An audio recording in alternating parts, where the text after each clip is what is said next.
evening and welcome to the University of Austin's first ever Austin Union Debate. I'm Danielle Gilbo, part of the incoming first class at the University of Austin. And I'm Curtis Gilbo, COO and Acting VP Comms for the University of Austin. And Danielle and I are joined tonight by UATX's Provost, Historian, and Resident Philosopher, Dr. Jacob Hallen. Well, thank you both. I'm really excited to be here. Now, we are coming to you live tonight from the University of Austin's new campus, the historic Scarborough Building, downtown in the heart of Austin, Texas. That's right, Danielle. And tonight is a night of first as we kick off the inaugural Austin Union, a debate series inspired by the prestigious Oxford Union. It's a collaboration, or maybe a friendly scrimmage, you might say, between the University of Austin, the newest university in Texas, and the University of Texas, our crosstown frenemies, bringing together the brightest minds for a friendly but strongly contested debate about constitutional originalism versus textualism. We are very excited to see our very own debating society come to life. And the excitement doesn't stop with this debate. We actually have two very special guests in town for South by Southwest. Indeed, indeed. First, we have acclaimed constitutional lawyer, New York University professor, UATX co-founder, and former president of the ACLU, Nadine Strossen. And Ms. Strossen will actually be having a fireside chat with our second special guest, independent U.S. presidential candidate Robert F. Kennedy Jr. And he's actually making his way here to our venue as we speak, and we'll be bringing you live coverage of his journey and participation in tonight's event.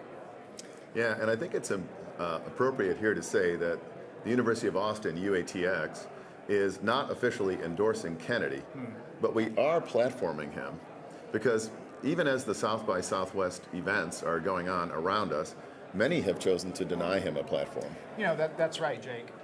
Tonight is not about politics, tonight is about dialogue. Indeed. Yeah, I agree. And also, speaking of dialogue, we actually want to hear from you guys. So throughout the night, we'll actually be checking in on social media to see what you're saying about the debate and RFK Jr.'s appearance. So just join the conversation using the hashtag AustinUnion. And okay, Dr. Hallen, public discussion and debate has had a very rich history in our country, has it not? Yeah, and it actually goes back to the ancient Greeks. You know, Athens was the first direct democracy in history, and all Athenian citizens were members of the assembly, and that meant that they could vote directly on issues of major import. And effectively, that gave power to the most persuasive speakers. But I think it's important to note that persuasion is not simply a matter of what you say, but who you are. Because people make instinctive judgments about the character of the speaker. For example, whether they think he's truthful or deceitful, or has his own interests more at heart than the well-being of his fellow citizens. And I would like to suggest, for example, that if we look at modern times, take somebody like Abraham Lincoln. Now, he was a great lawyer and a great public speaker. He was catapulted to national attention through his debates with Stephen Douglas. And the reason that he was so successful, I think, is not just that he had a kind of homespun eloquence and a sense of humor, but especially that Americans thought he was a decent man who cared most about, you know, the welfare of his fellow citizens and what is good for the nation. And so, you know, I think that's an important example. I would also suggest that if we look at somebody like Winston Churchill, he carried the United Kingdom through this arduous war against the Nazis and the Axis power, and he did so through radio addresses in which his own courage and conviction came across very, very strongly. Yeah, and it was really Churchill and FDR, the power of their rhetoric was really the power of their presidency and prime ministership, was it not? Absolutely. And not all great debaters were men, were they? No, in fact, there's a very rich tradition. Certainly, well, let's start with Margaret Thatcher, the first female prime minister of Great Britain, and you know, she was famous for besting her Labour Party opponents in the House of Commons. Yeah. And it's because not only did she have, you know, a terrific grasp on and knowledge of government, but also politics, but she also had exquisite, detailed knowledge of all the major issues of the day. But here in the States, too. And that British parliamentary system that you see in not only Britain, but you know, Australia and Canada and others, that really highlights somebody's power of rhetoric, the power of a politician to stand up and face their opponents in live debate, unscripted. That's exactly right. The unscripted part is really important. You've got to be able to speak spontaneously and to parry thrusts from opponents, you know. A lot of us, I think, have watched debate in the House of Commons, and it is a rollicking, roiling system. I mean, they're very polite. They'll say, oh, the right honorable representative from Wickenham, you know, clearly has no fundamental grasp of what's actually going on in England. So it gets down and dirty. But, you know, in the United States also, there have been some very fine female speakers. I can just think of a couple here. Sojourner Truth, who was an emancipated slave and an abolitionist. She was one of the very first women ever to win a court case against a white man. She did this in 1828. And she's most famous probably for her speech called Ain't I a Woman? And this was at a conference on women's rights in 1851. A lot of contentious discussion there. People didn't want her to speak. She spoke spontaneously, and it became a very well-known and very powerful statement of not only women's rights, but black women's rights. Well, you know, even the Oxford Union, as prestigious as it is, has had its share of challenges with platforming women. I mean, the Oxford Union, I think, was started in 1820, 1822. Didn't have its first female address the body until 1908. And that was Millicent Fawcett. She spoke on women's suffrage. And I think it just underscores the importance of making sure that in matters of public import, all voices are heard. Yeah, for sure. You know, Abraham Lincoln said at Gettysburg that the Civil War was fought so that government of the people, by the people, for the people shall not perish from the earth. And for that to be the case, all people's voices have to be heard, no matter what your walk of life or your station in society. Well, wow, the anticipation here at the Scarborough building is just palpable. We've had to raise our voices about 12 dB just to keep up with the buzzing outside. Indeed, so yeah. We're expecting a great crowd tonight, and you can see them filtering in behind us. And you know, actually, earlier this week, Tim Urban came and spoke because he was at South by Southwest. He then gave us a shout out on X, and then he proceeded to come in person and join us for a reception. Yeah, and you know, for those of you who follow Tim Urban, he speaks very eloquently about high-rung and low-rung dialogue. And Jake, that's something we're really trying to do here at the University of Austin is become high-rung you, really elevate the discourse, and something that students like Danielle here will learn under your tutelage is that tradition actually stretches all the way back to the Greeks, doesn't it?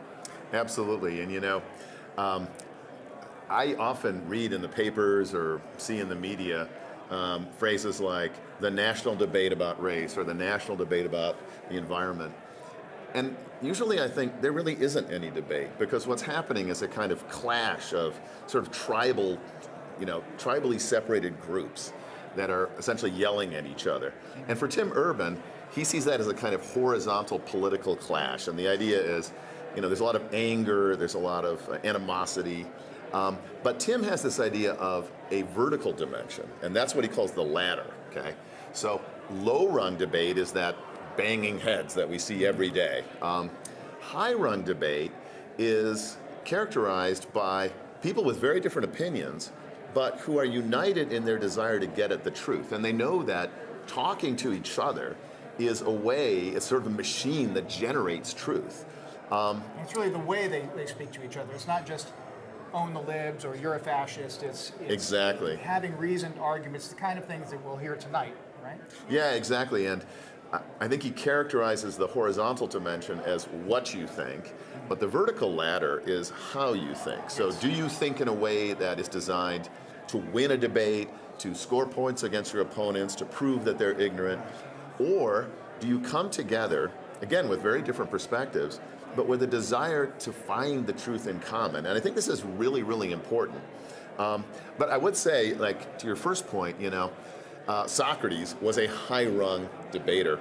In fact, we know he was doing things right because in the context of ancient Athens, he upset both the oligarchs, or the aristocrats, and the democrats. And he transcended politics, and that's really what I think high-run debate is about, is not worrying about the small p politics dimension, but getting at an understanding of the way things really are so we can solve problems. Well, our second special guest probably knows a thing or two about upsetting both sides of the aisle. Yes. Well, probably means he's doing something right. probably. Yeah, well, thank you for that, Dr. Helland. I have heard that RFK Jr. is on his way right now. Great, Yeah. great. You know, earlier today, our reporter Maggie Kelly was on location in downtown Austin, asking South by Southwesters their thoughts on RFK Jr. So let's take a listen. Good morning, Austin, Texas. It's a beautiful Saturday morning here downtown. My name is Maggie Kelly. I'm here with the University of Austin at our beautiful campus here at 6 and Congress. Hello there. What's your name? Hey, I'm Pedro. Hey, Pedro. So, Pedro, are you aware that we're launching our Austin Union Debate Society this Saturday with an appearance by presidential candidate Robert F. Kennedy Jr.? I have heard about it. I'm super excited about it. It should be great. So what do you think of Robert F. Kennedy Jr. and his candidacy for president, Pedro? I'm really grateful that he's stepping up as an independent. I was able to see his response to the State of the Union last night on his social media, and I thought he did a great job. He seems like a very stand-up guy, honest, and very courageous. Great. So are you a fan of any of his policies in particular? Yeah, I think I find it really encouraging that he is he's saying that families should be able to survive off of one income in America. And I also really like how he's fighting against chronic illness and thinks that America really needs to fight against chronic disease and become healthier. I think both those things are great.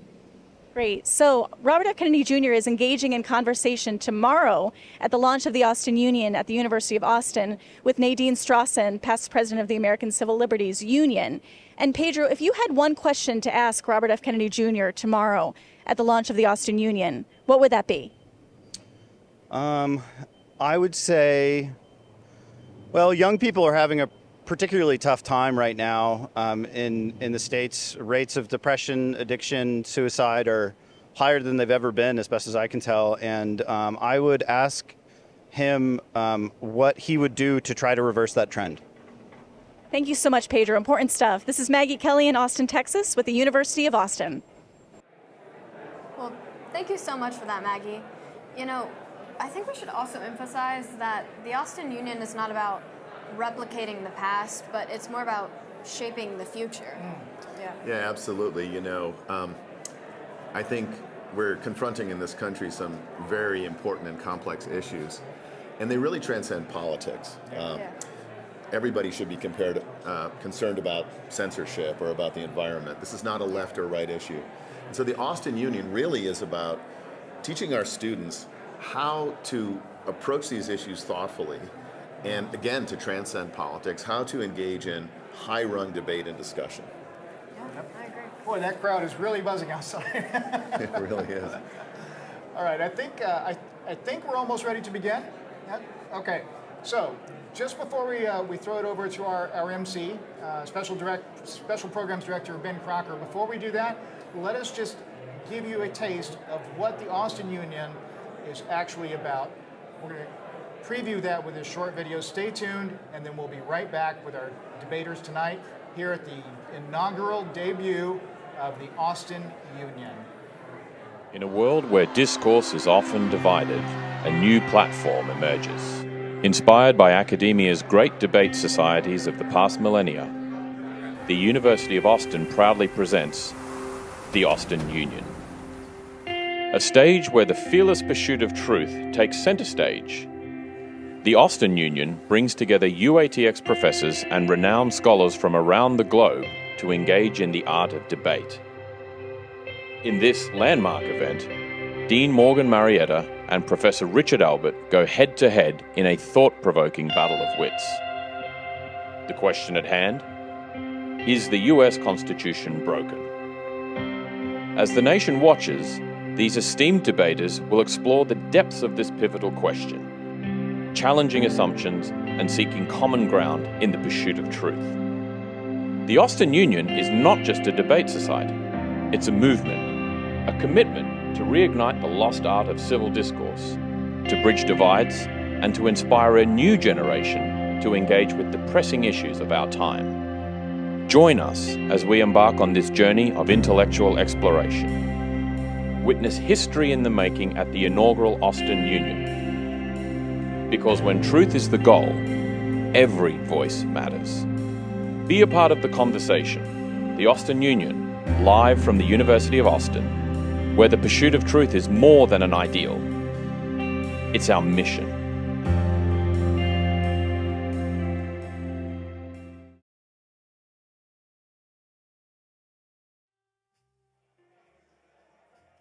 Well, good evening, ladies and gentlemen. Welcome, welcome, welcome, welcome to the newest university in the world.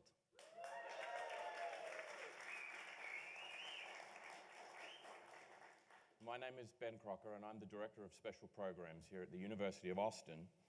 And whether you're joining us here in the room or you are watching at home on X on a live stream, or you're watching later, catching up on YouTube, we'd like to thank you for being part of this very, very special event tonight here. What is the University of Austin? Put simply, we are an institution of higher education dedicated to the fearless pursuit of truth. Tonight, we're going to be living out that founding ideal. We exist for the fearless pursuit of truth, and further, we believe that the best way to pursue truth is through civil discourse. Since our founding, we've engaged in great conversations. Conversations in the name of civil discourse, conversations that challenge, that confound, that sometimes excite and sometimes electrify us. And so it was perhaps inevitable that we at the University of Austin would come to found the Austin Union, a forum for great conversations that might serve our culture as a great university. We think also that it might serve the culture of our great city, Austin, and that in turn, it might play its part in the renaissance of civil discourse in the United States and in the world at large.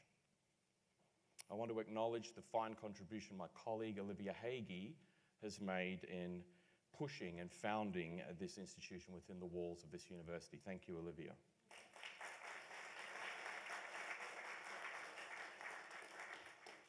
So tonight, the union is going to come to life in the hands of our faculty and staff and guests. But come the fall, responsibility for running this institution will fall to our students, our brave first 100 students who are going to make up our founding class.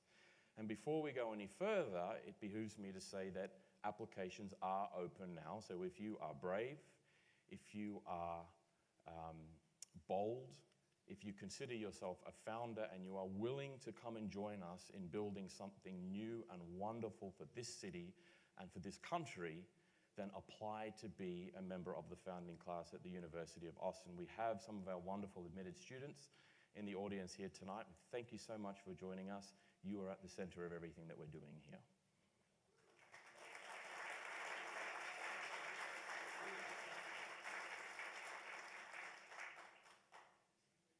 So when you come here, you'll be learning directly from our professors. We're an institution that does not believe in locking our talent away. Our professors are leaving the ivory tower, and they are coming here to teach you. We believe in the art of great teaching. And one of the great teachers that you'll be learning from when you come here is the Dean of our Center for Politics, Economics, and History. Dean Morgan Marietta is not just going to be the dean of that center, he's also going to be the faculty sponsor for this Austin Union, which we are inaugurating here tonight. Now, he is going to be one of the debaters who will take the stage very shortly, but before he comes up here to contest, I'd like to welcome him to make some remarks on the nature of the union and what we're trying to achieve here with the Austin Union. Morgan.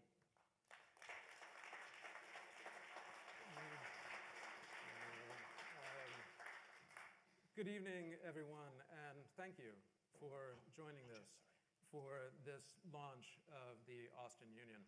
I wish I had thought of the Austin Union. I would enjoy taking all the credit and none of the blame, but honesty compels me to admit that I had not thought of it. The person who thought of it is sitting right there. I would like you all to join me in recognizing the godmother of the Austin Union, Olivia Hagee.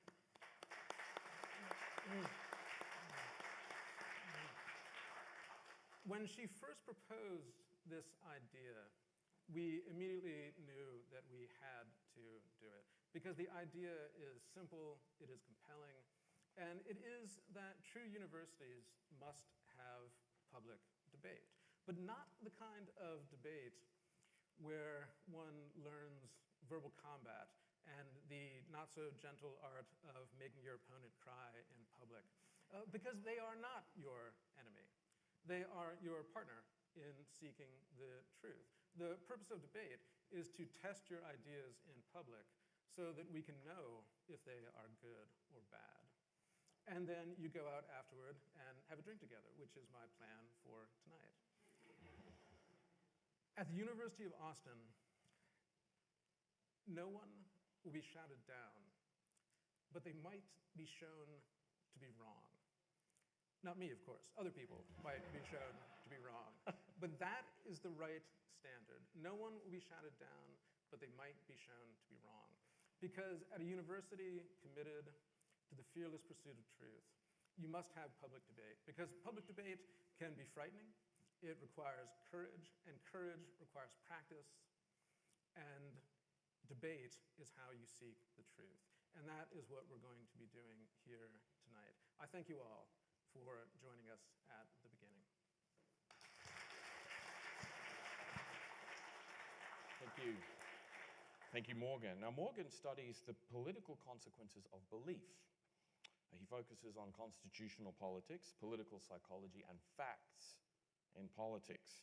He's the author of 4 books, including A Citizen's Guide to the Constitution and the Supreme Court, and most recently, One Nation, Two Realities, Dueling Facts in American Democracy, which sounds like a fascinating book we should all read. Morgan is the founding editor of the annual Supreme Court of the United States series at Palgrave Macmillan, and this focuses on the major rulings of the Supreme Court. It's now in its 6th year. He's a regular commentator on the court. His latest op-ed was published in Newsweek just yesterday. I'd encourage you to have a look at that. And his current book project is The Supreme Court of Facts, the role of the court in settling disputed perceptions of reality. Now, opposing Dean Marietta will be a very special guest here tonight. And I say a very special guest because in establishing the University of Austin, we have been warmly embraced and warmly supported by the rest of the educational community here in Texas. And Richard Albert is a representative from the University of Texas, and we're absolutely delighted that he has taken up the invitation to come and speak with us tonight. He is the William Stamps Farish Professor in Law, Professor of Government, and Director of Constitutional Studies at UT Austin. He has published over 30 books on constitutional democracy, including Constitutional Amendments, Making, Breaking, and Changing Constitutions, Amending America's Unwritten Constitution, and the Limits and Legitimacy of Referendums. Professor Albert has advised governments, parliaments, and political parties around the world, including currently as an appointed member of the 15-member Constitutional Reform Committee of Jamaica. His ideas on constitutional democracy have been cited by courts around the world, including in Brazil, Canada, Israel, Kenya, Kosovo, and of course here in the United States. Richard Albert holds degrees in law and political science from Yale University, the University of Oxford, and Harvard University. Ladies and gentlemen, to inaugurate the Austin Union tonight, would you please welcome Professors Marietta and Albert.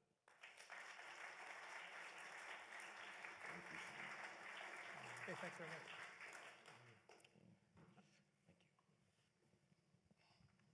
So, gentlemen, thank you for being here. I suppose for the benefit of everyone watching and everyone here in the room, we should go over some ground rules. Each of the gentlemen are going to have 5 minutes to make an opening statement on the proposition. And tonight we are going to pose it in question form, and it's very simply, is the US Constitution broken? Following the opening statements, tonight we're going to actually have a free-flowing debate between the gentlemen on stage for about 25 minutes. And then we'll have at the very end 2 minutes set aside for closing arguments from either gentleman. After that, we'll open the floor for questions. And when we do open for questions, could you please raise your hand and be very careful to make sure you state who you are, where you're from, and then make a concise question formulated so that we can respond to it here on stage. So, is the US Constitution broken? Professor Albert will commence arguing in the affirmative, and Professor Marietta will then respond. Professor Albert, the floor is yours.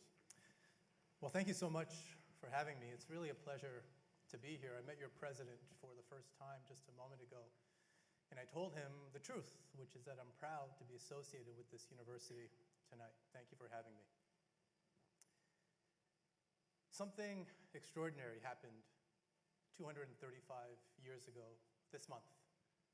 The date was March 4th, 1789.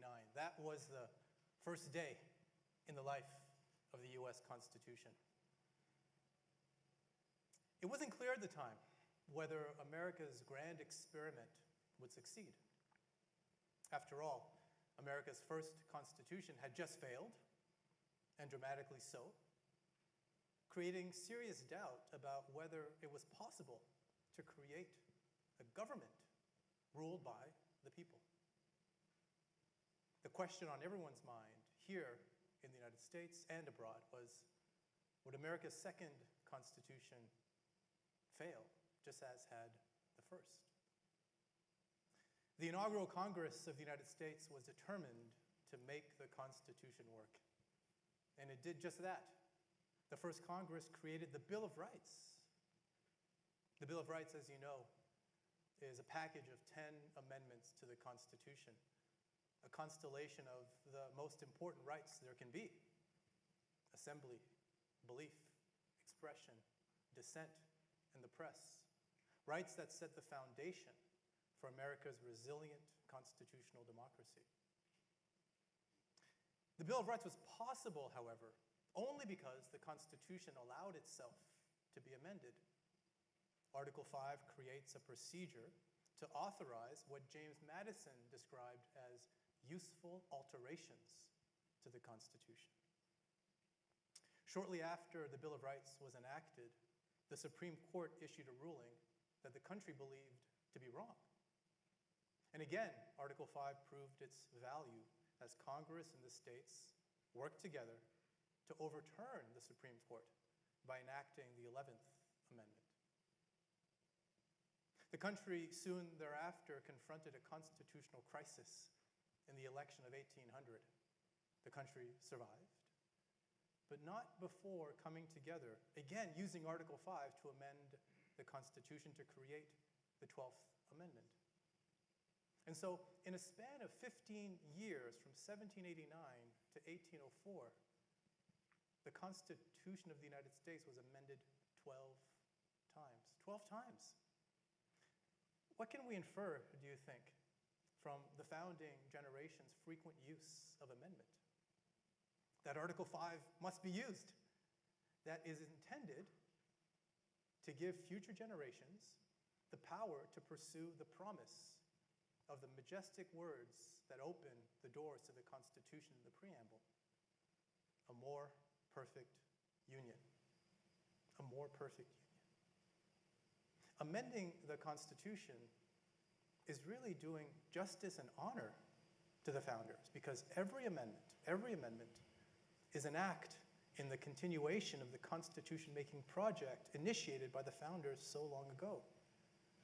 And so a constitutional amendment is an exercise in constitutional fidelity. Here's the problem.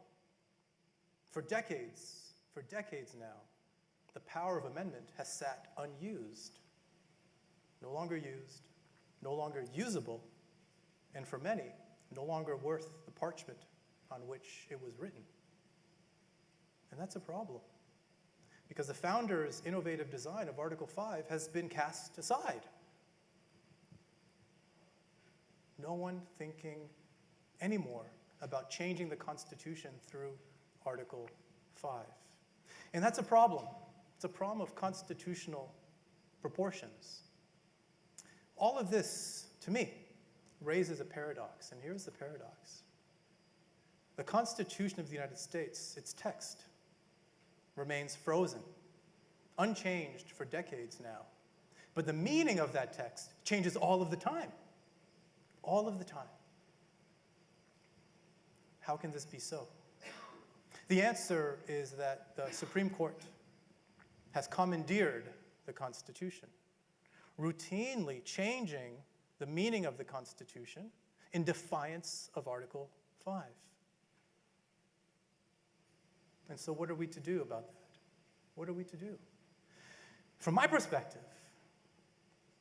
the conclusion that I reach in light of this reality of a frozen text but an ever-evolving meaning is that it's no longer accurate to call the United States a republic, nor is it accurate to call it a democracy. The most accurate description for the United States today is a juristocracy. Here, the judges rule, not the people. That's not what the founders had intended. That's not the founding design. They rejected juristocracy. We know this because they used Article 5 to overrule the Supreme Court. Professor Albert, that is 5 minutes concluded. I'm going to take just 10 more seconds for the final thought. 10 more because seconds I gave, granted. Because I gave your president 15 seconds. That is true. I'm going to take 10, not 15. I'm going to take 10. You have 8 now. The resolution before us asks, is the U.S. Constitution broken?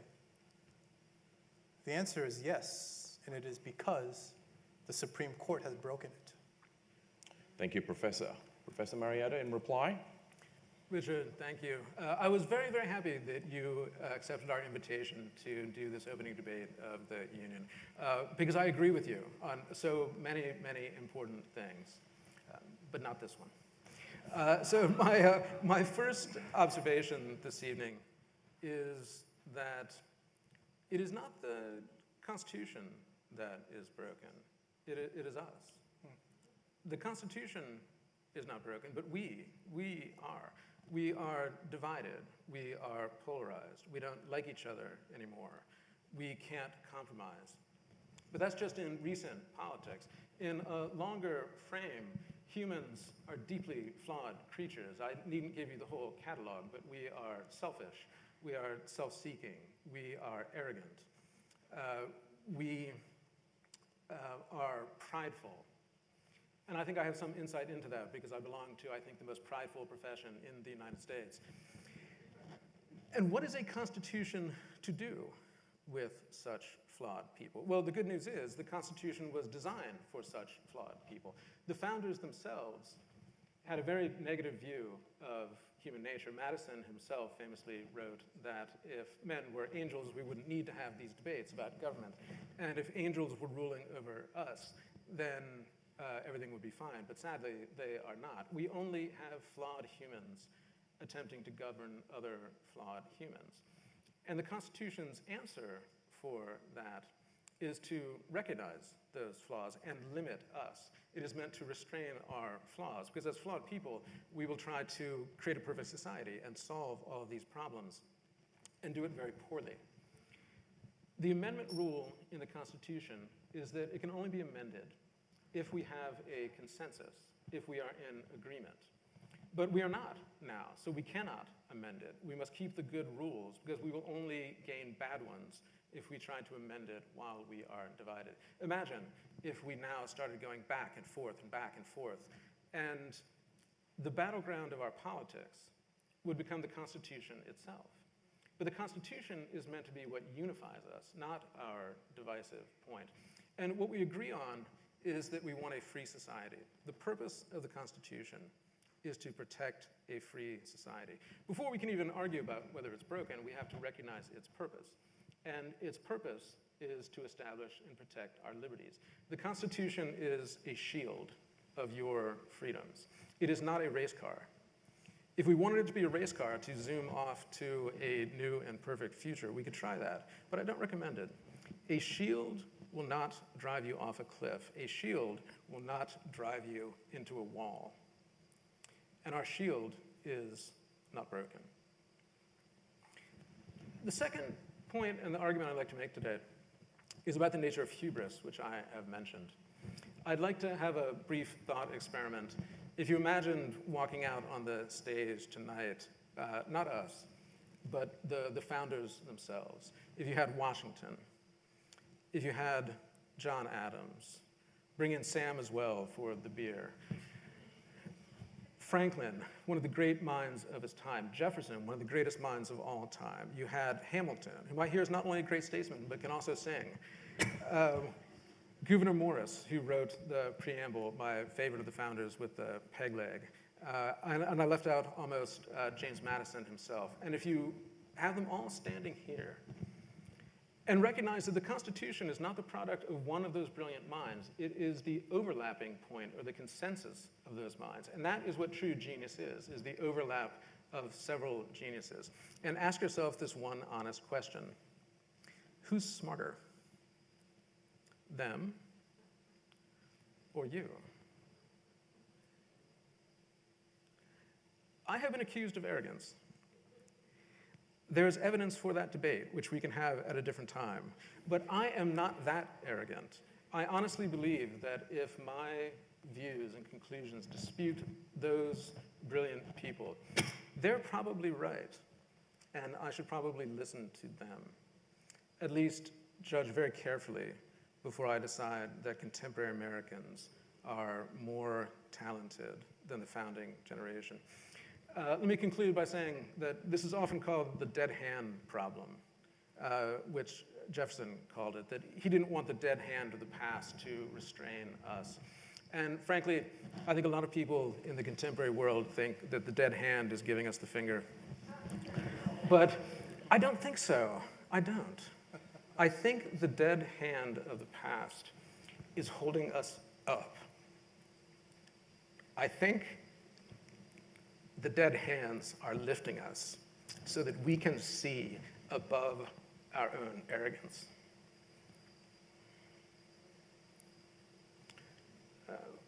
The Constitution is not broken. It is the salvation of our brokenness. Thank you. That is 5 minutes elapsed. By way of getting us into the debate, Professor Marietta, I wonder if we could start by addressing what's, and correct me if I'm not interpreting this the right way, what seems to be your fixed standard for excellence in the establishment of law, being the founders themselves. What do you say to Professor Albert, who seems to take us down the path of saying, well, yes, if the founders are this fixed standard, isn't amendment itself fidelity to them? Because that seems to be the argument that he may have a logical advantage on you on, because if we can just keep fixing things in order to be faithful to the founders' intentions, then does that debunk what you're saying? Well, I think that they certainly believed it should be amended. Right? I think there was near universal agreement among them that some sort of amendment needed to happen. But they had a difference of opinion of how easy it should be or how difficult it should be. Jefferson thought it should be much easier to amend. Madison thought it should be much more difficult to amend. But the standard they came to, the overlap of the brilliant minds, was that it required a new organic act, a new consensus, similar to the Constitution itself. And they came up with these numbers of 2/3 of each House of Congress and 3/4 of the states. And that is a very high standard, but I still think it should be that high, because it must be an organic act of the people on which we all agree. And it should be amendable, but not easily amendable. The mistakes should be difficult. And we can talk about this, but I think those mistakes have been made at different points. But Rich, you think it should be more easily amendable?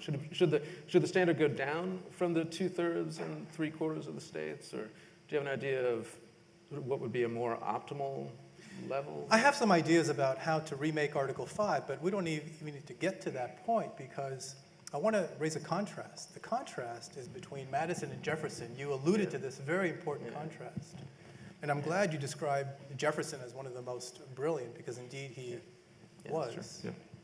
I consider myself to be a Jeffersonian in the sense of how we understand a constitution. Jefferson proposed that every generation should make its own constitution so that the people could see in their constitution their present views and values reflected. Now, Jefferson was maybe brighter than even he believed, because he suggested that every 19 years, the people should write a new constitution. Here's the brilliance of it. If you take up all of the world's constitution, you average them out. What's the average lifespan of a constitution in the history of the world? It's 19 years. Now, the point about Jefferson that I want to associate myself with is that the people, you, should write your own constitution. It's okay to adopt the one that you have now, just to reenact it without any changes. That's fine. But the point is that by doing that, you're putting your own stamp of approval on it without feeling shackled to the past. Yeah, what I would say to that is, earlier I mentioned that the Constitution is the overlap point of the great minds. And so you have Jefferson on the one side of the continuum, that he thought, and he was truly a brilliant man, that it should be more amendable. And you had Madison and others on the other side of that continuum. But what they did is decide to take the central point of the different founders. It wasn't the extreme of Jefferson they decided was brilliant. It was more of a median position. And I would compare in this sense Jefferson to Washington. Jefferson was brilliant. And he built Monticello, and he bankrupted it. Because he really loved expensive books and wine, both of which are excellent. But he did not build a lasting institution. When it came to building lasting institutions, he was a bit too brilliantly erratic. You're missing one. The great University of Virginia. That is Jefferson's. I'll give you that one. He was definitely right about that. He was definitely right about that. The standard for all public universities to aspire to, I would say. But, you know, what's interesting about Jefferson, one last point about Jefferson, if I could, is that if you look at the United States constitutions, including the state constitutions, he's one. There are about 15, 16 states that have adopted the Jeffersonian model, where every 10 or 20 years, everybody in the state has to answer the question, do you want a new constitution? They might say no, and that's fine. Keep the constitution. But the point is that whether they say yes or no, that makes it their constitution, not the constitution that was bequeathed to them, maybe imposed on them. Yeah. I'd be very happy. That I like. I'd be very happy if I'd be very happy if today Americans were given the chance to say yes or no on the Constitution. If they say yes, we're keeping it as is, great. Well, I like the idea at the state level. That I very much like. Because states can be unique and they're quite unusual, and in our polarized world, the states are rather divided. If a state wanted to rewrite its constitution, that I would support, because states are meant to be different in a federalist system and the laboratories of democracy. It's the national constitution on which, if we really tried to put it up to vote now or amended it easily now, would lead to the great kinds of conflicts. And it does serve a different function. It does. I think that there's something to that. Eli Shapiro just wrote this book on foot voting, that encouraging people to actually go to states where they agree with the culture and politics of the state. And we've had a great deal of that. Because of that, I think we could have much more amendable state constitutions. That strikes me as an excellent idea. Maybe that's one of the overlap points that we have. Yeah. But the national constitution, no. Only if we are in a national consensus, or the car will drive into the wall. I just want to be clear. I'm not calling for a rewriting of the U.S. Constitution. I'm concerned that the power of change has been hijacked by a court. Right. And I'm not animated by the present Supreme Court. I've been writing about this for 20 years. In a paper in 2004 called The Constitutional Balance, I argued that the court had really run rogue because they have displaced the people as the authors of their own constitution. This is the problem, is that the Supreme Court has a role, which is to interpret the Constitution, not to rewrite it, but that's what it has been doing. Yeah. Roe was a rewriting of the Constitution, as was Dobbs. Both were rewritings of the Constitution. Both were inappropriate, hijacking the power of the people to write and rewrite their Constitution through Article 5. So Richard, where would you pinpoint the flaw if we look at the entire governing structure, the separation of powers? Is this something structural? Is it something in the behavior of particular justices? Can you give us some context as to why you can say it's the behavior of the court and it's been at this particular juncture, or was this something that was one of the inevitable flaws of what we have at the founding?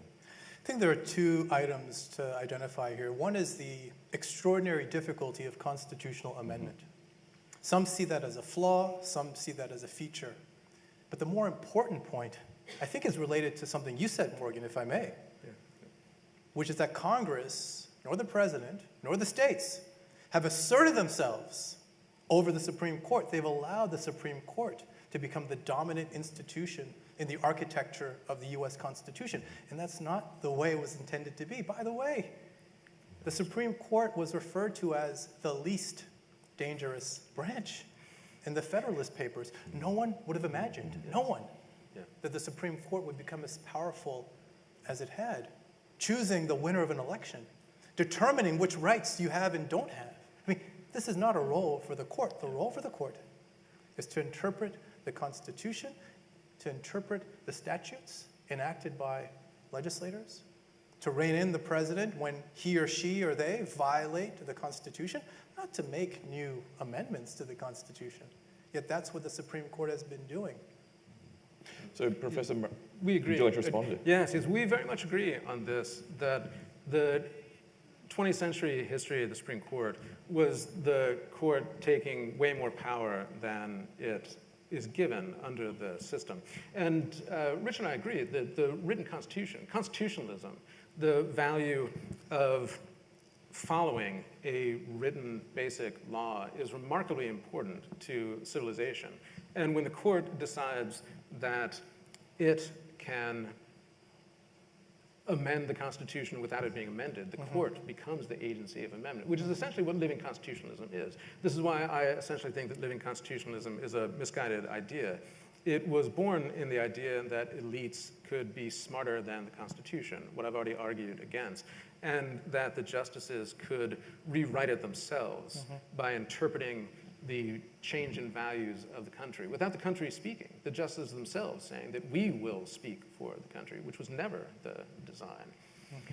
So I think this is a deep problem of, again, not listening to the founders and following the written words of the founders. It's a point of agreement between us, but I do want to highlight, if I could, just a point of disagreement.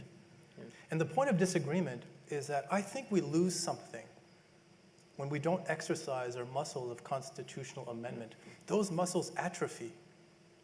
And the atrophy of the muscles of constitutional amendment, they erode the connection that the people have to their constitution. It's not the court's constitution.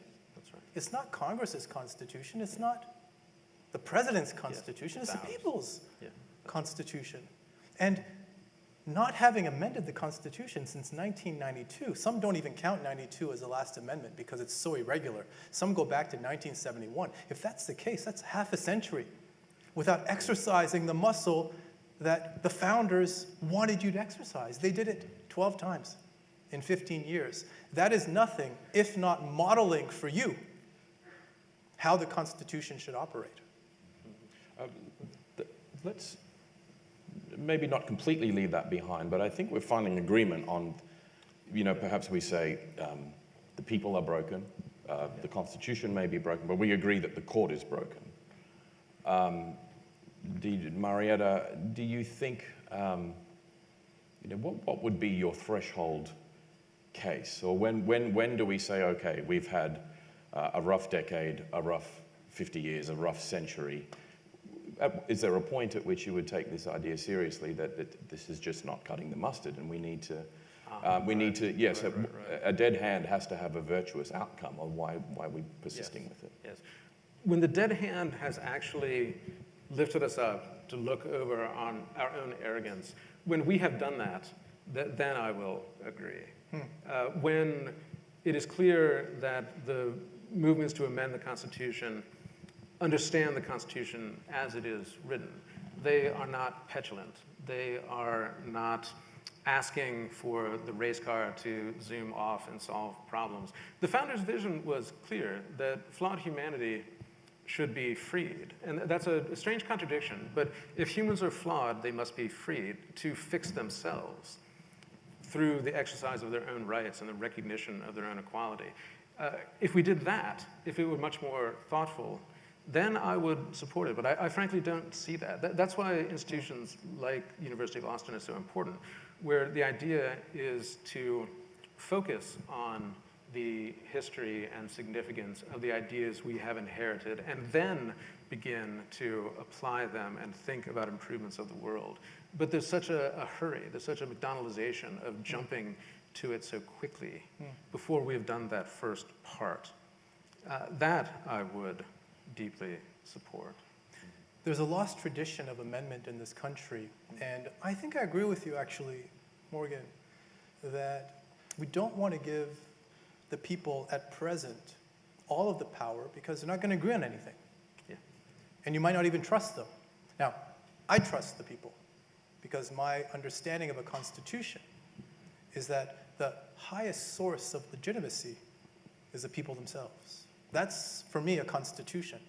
You may think of a constitution as a document, a piece of paper, a thing, a noun. I think of a constitution as an action, as a verb, as a doing, as a becoming and a re-becoming by which the people define themselves and redefine themselves consistent with the rules in the Constitution. But that's not what we've had. You know, just yesterday, Morgan, Ireland went to the polls to vote on a constitutional amendment. They have a practice of amending the Constitution. They're used to doing it. But they don't just hold amendments and that's it. I mean, hold amendment referendums and that's it. They mount these campaigns to educate the voters about the options, the consequences of a vote, and what the outcome will be if they vote yes or no. Now, one might worry that this process could be manipulated one way or another, but they have an independent entity that manages these kinds of elections and referendums so that the people go to the polls without having to worry about the driver driving the car off the cliff. People go informed. Can you imagine having an entity like that here in the United States that was interested only, not in outcomes, no, but in the process, ensuring that people are well informed and know full well the consequences of their vote, yes, no, or not. See, I might still worry. I'm afraid that we have a different sense of trust in the people about this. Even in the history of the amendment of the US Constitution, I wanted to ask you about this. If you set the Bill of Rights aside and just take the 17 recent amendments, were they all good? Were all 17 positive contributions to constitutionalism? Were some of the mistakes? I can name two that I think were dramatic mistakes. I think 2 out of the 17 were quite flawed, which is way over 10%. Do you think they were all good? Were mistakes made? My answer to that question is, I don't care. I care more about the act of amendment. The content for me, the outcome for me doesn't matter. When the people rule, you take the sour with the sweet, whatever the outcome. And that means that you must allow the people to make mistakes. Those mistakes can be corrected by subsequent amendment. That, for me, is the point.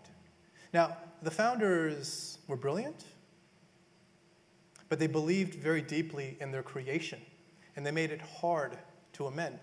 Let me tell you just how hard they made it to amend the Constitution. You've explained the threshold. 2/3 approval in both houses of Congress, 3/4 of the states needed to ratify. That threshold is higher than the threshold that was required to enact the Constitution in the first place. That's unusual. You don't usually have an amendment procedure that is harder to consummate than to write a new Constitution. So that's the evidence that they believed very deeply, profoundly in the near perfection of what they created. But they wanted still to make it possible for you to amend the Constitution. They didn't make the Constitution unamendable. Some constitutions in the world are unamendable. Not this one. John Locke wrote the Constitution of the Carolinas. He made it unamendable. They learned from that experience, and they didn't make the Constitution unamendable. They made it hard to change, but they wanted it to be changed because they knew that you either change it and keep it, or you discard it and replace it. They did not want their Constitution to be replaced. They wanted it to endure for all times, and now here we are. 235 years later, the machine is still going, but the connection that the people have to this marvelous creation is being eroded because it's no longer the people's constitution, it's the court's constitution. Let me ask you a pointed question.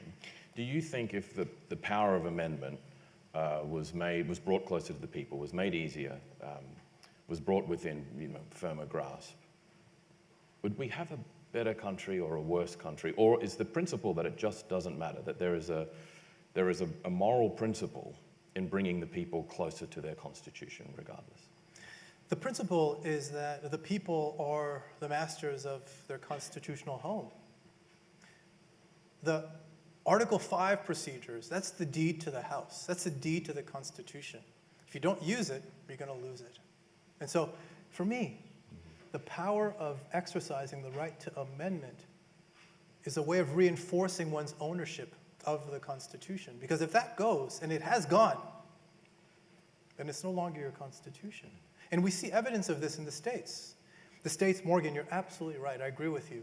I endorse your comment that there's a distinction, meaningful distinction, between a state constitution and the US Constitution. Very important distinction. But if you look at the social science about how people interact with their state constitutions, they actually feel a very close connection to it. It's within their reach. It's graspable.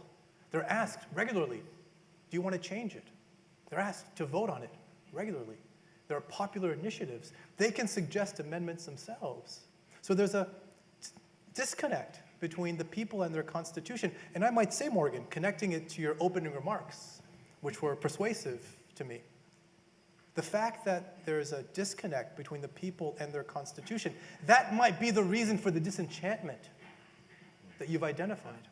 So I think the most exciting part of that argument is that this kind of tantalizing idea that by giving the people a greater enfranchisement in their constitution, you might create the moral and just people that a good constitutional order deserves. Do you agree with that, or do we just have to put up with it until the good people come back by some other means?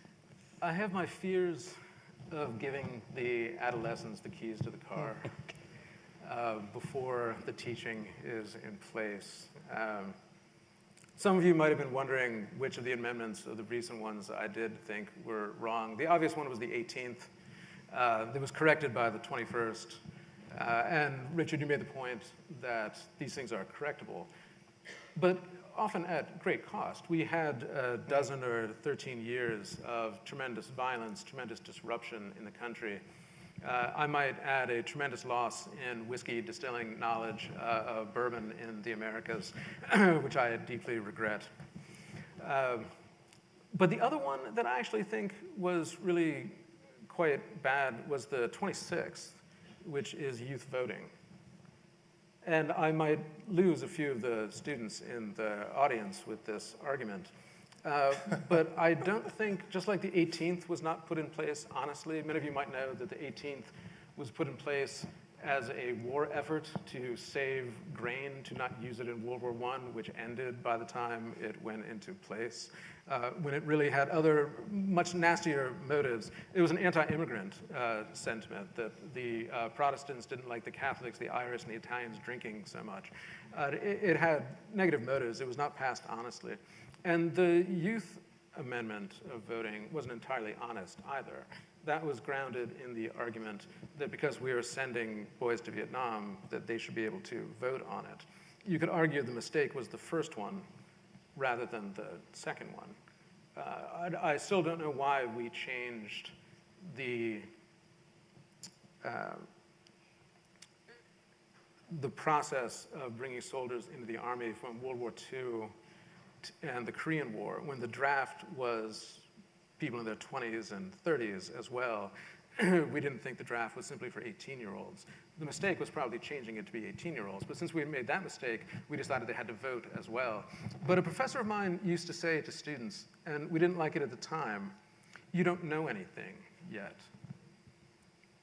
And I don't think that the nation was improved by 18-year-olds voting. I think it requires more teaching first. It requires more knowledge of the founding first. I think they should take ownership of it, but I think that comes with time. In other words, I don't think we should rock the vote. The vote should not be rocked. It should be carefully considered. It should not be rocked.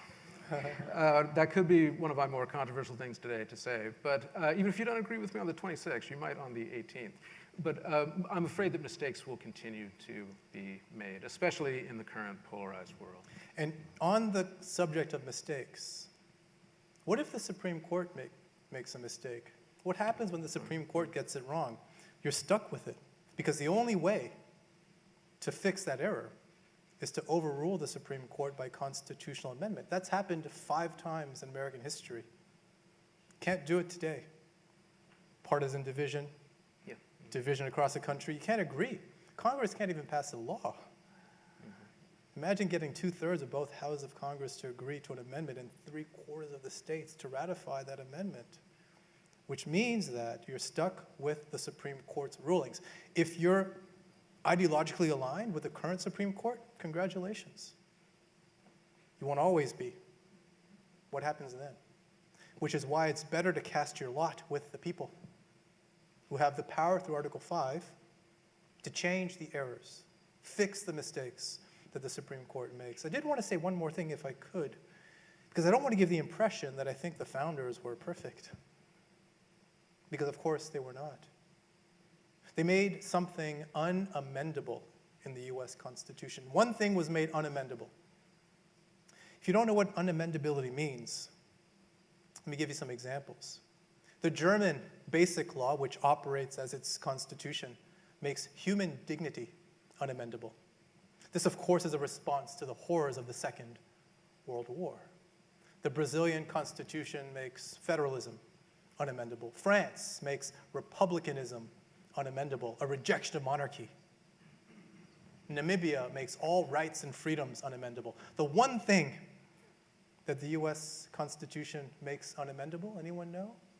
Unamendability opens a window into the soul of the Constitution, reveals its deepest inner workings. The US Constitution made the international slave trade unamendable. Now, I reject that for 2 reasons. 1, for obvious reasons. 2, nothing should be unamendable. Freezing the text of a constitution denies the people the power to take ownership of their constitution. So I don't want to be read as making the case that the founders were perfect. They made many mistakes. This is one of them. But they did create Article 5, which is a way for the people to exercise their authority, their sovereignty over the Constitution. Thank you, Professor Albert. We now have the opportunity for each side to make a 2-minute closing pitch. We've heard some fantastic arguments either side and a lot of agreement. So maybe this pursuit of truth is off to a very good start, if your opinions are anything to guide the rest of us by. Would you like to begin, Professor Marietta, with your 2-minute closing? Oh, I thought, oh, you would like to? Okay. Sure. Whoever would like to go. Happy to go. First, I want to reiterate just how valuable I think this forum is. I think the Austin Union, which was the innovation of my former student, Olivia, one of the best students I've had, you're really modeling for the country how to have constructive dialogue. At a time, as Morgan mentions, when the country may be as divided as ever since the Civil War, this is a great way to turn down the temperature and to have civil discourse in a way that can give us hope for the future of this country. On the subject of the question, is the U.S. Constitution broken? It's broken, but I'm pointing my finger not at the Constitution, nor to the framers, but to the court. And I would have made the same argument 10 years ago, 20 years ago, 30 years ago. The point is not to disagree with the content of what the court does today. Whether I agree or not with Dobbs is not the point. The point is that the Constitution has become theirs. And that's not what the founders had wanted. They rejected juristocracy. They showed us how to overturn the Supreme Court by using Article 5. We could still do that. But we have to fix the problem that Morgan, I think, so brilliantly identified, which is the division that really afflicts us today. I don't know, Morgan, what the path forward is, but I hope you have a solution, because we do need to regain the lost tradition of amendment in this country. Thank you, Professor. Yeah, thank you. I wanted to go last because I wanted to end by thanking Richard for joining us for this launch of the Austin Union. It's a great pleasure to have you and an honor to have this kind of conversation. And exactly as I hoped, he is the kind of scholar with whom one can have this kind of discussion and debate and disagreement and agreement. And this is what we hope to continue.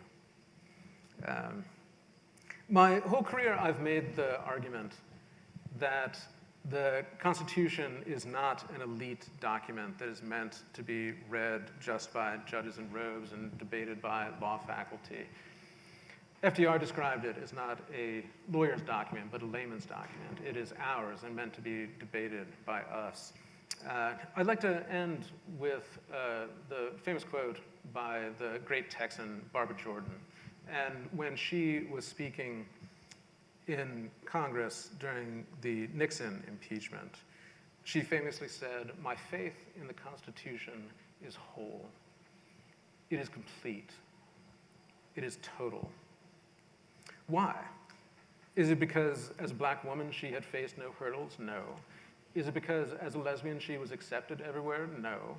It is because she knew that the principles laid down by the brilliant framers were the path to a free society. My faith in the Constitution is whole. It is complete.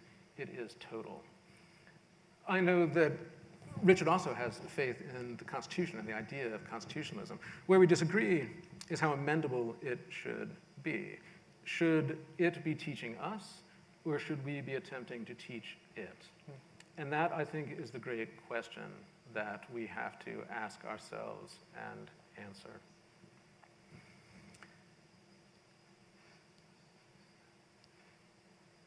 I believe the Constitution is not broken. It is the salvation of our own brokenness. And with that, thank you. Professor, thank you very much.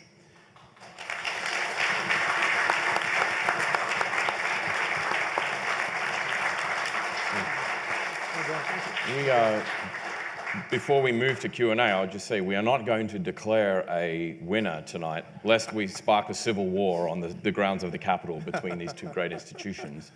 But I want to thank you again for the wonderful contributions and arguments you've made. And we are going to have time now for 10 minutes of Q&A. We do have to make sure we stay on schedule.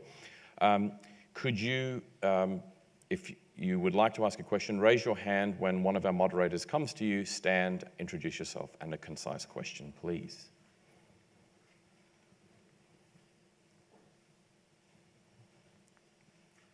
Hello, my name is Mohammed. I'm from Dallas. This question, I think, is more for Professor Albert. You made the point really emphatically that we are living in a juristocracy, but you also mentioned several times that the partisanship that we have is slowing down the mechanics of our country and of Congress.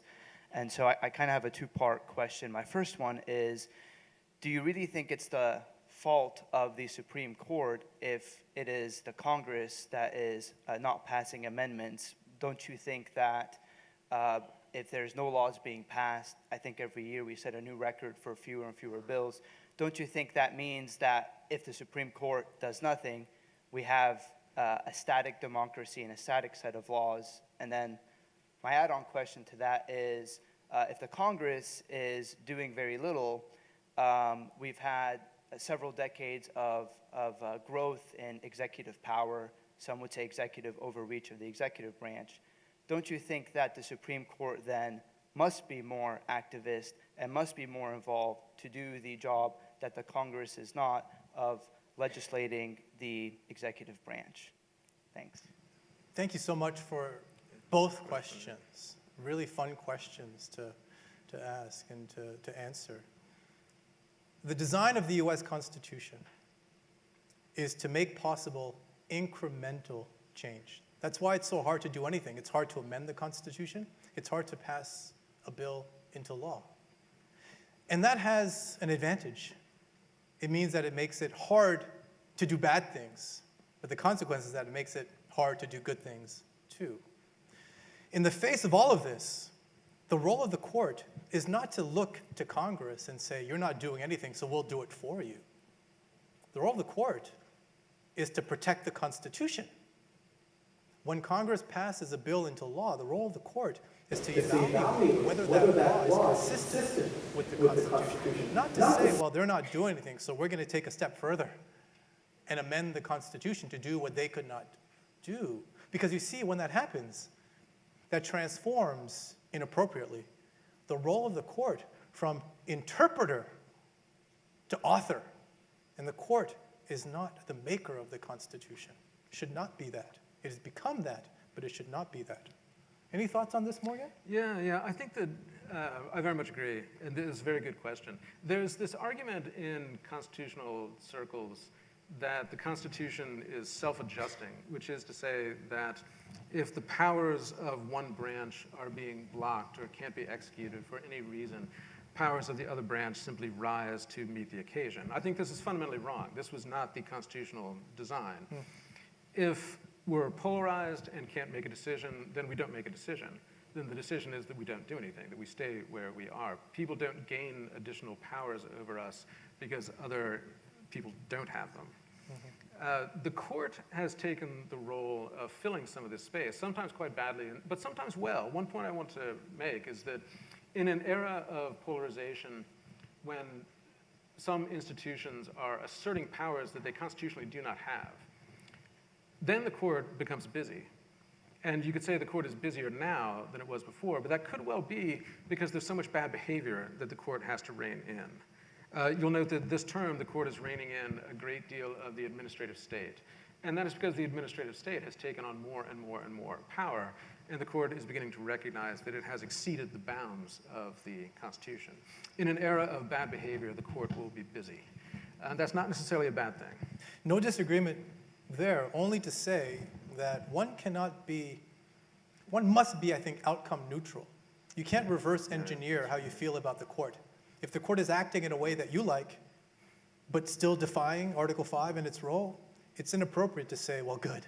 You can't cheer that along, because you're not going to always be on the same side. We have, I think, to take cover in procedure. Procedure protects everyone. Yes, right. Sir, in the front, you had a question. Let's go to you next. Could you just wait for the microphone to come to you?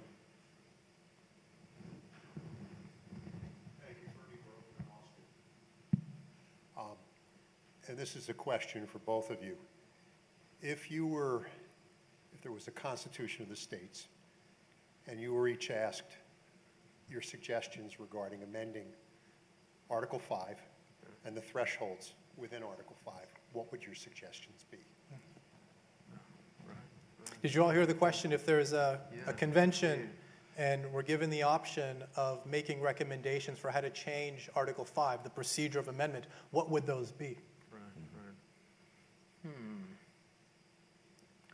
You mean whether we would keep the 2/3 of each house and 3/4 of the states and... I asked it, you understand that you may not want to make any change. Yeah. Some of you might think that I would want to raise it. No, I don't think so. I think the current standard is right. I think if we lowered it, it would lead to more errors, more 18th Amendment problems that we would have to fix after years of violence with the 21st. So I would keep it where it is. Can't make it any harder than it is, because that would make it unamendable. But I'm not suggesting... Sorry, one thought, just to be clear, it isn't that there's a continuum from easily amendable to where we are now. The continuum is easily amendable. Where we are now is actually in the middle, and then there's unamendable. That's right. We are in the golden mean right now. Well, we're closer to unamendable than not. But to answer your question, I would not make Article 5 easier. I would add a new path to amendment. Because right now, every amendment proposal has to go through Congress. So there are two paths. Congress initiates, where 2/3 of each house proposes an amendment. It's then transmitted to the states, where 3/4 must ratify if the amendment is to become valid, or the other path, 2/3 of the states petition Congress to call a constitutional convention where the delegates propose amendments to the Constitution, and those amendments are then ratified by 3/4 of the states if they are to become valid. In both paths, the gatekeeper is a Congress. Congress has to propose in the first.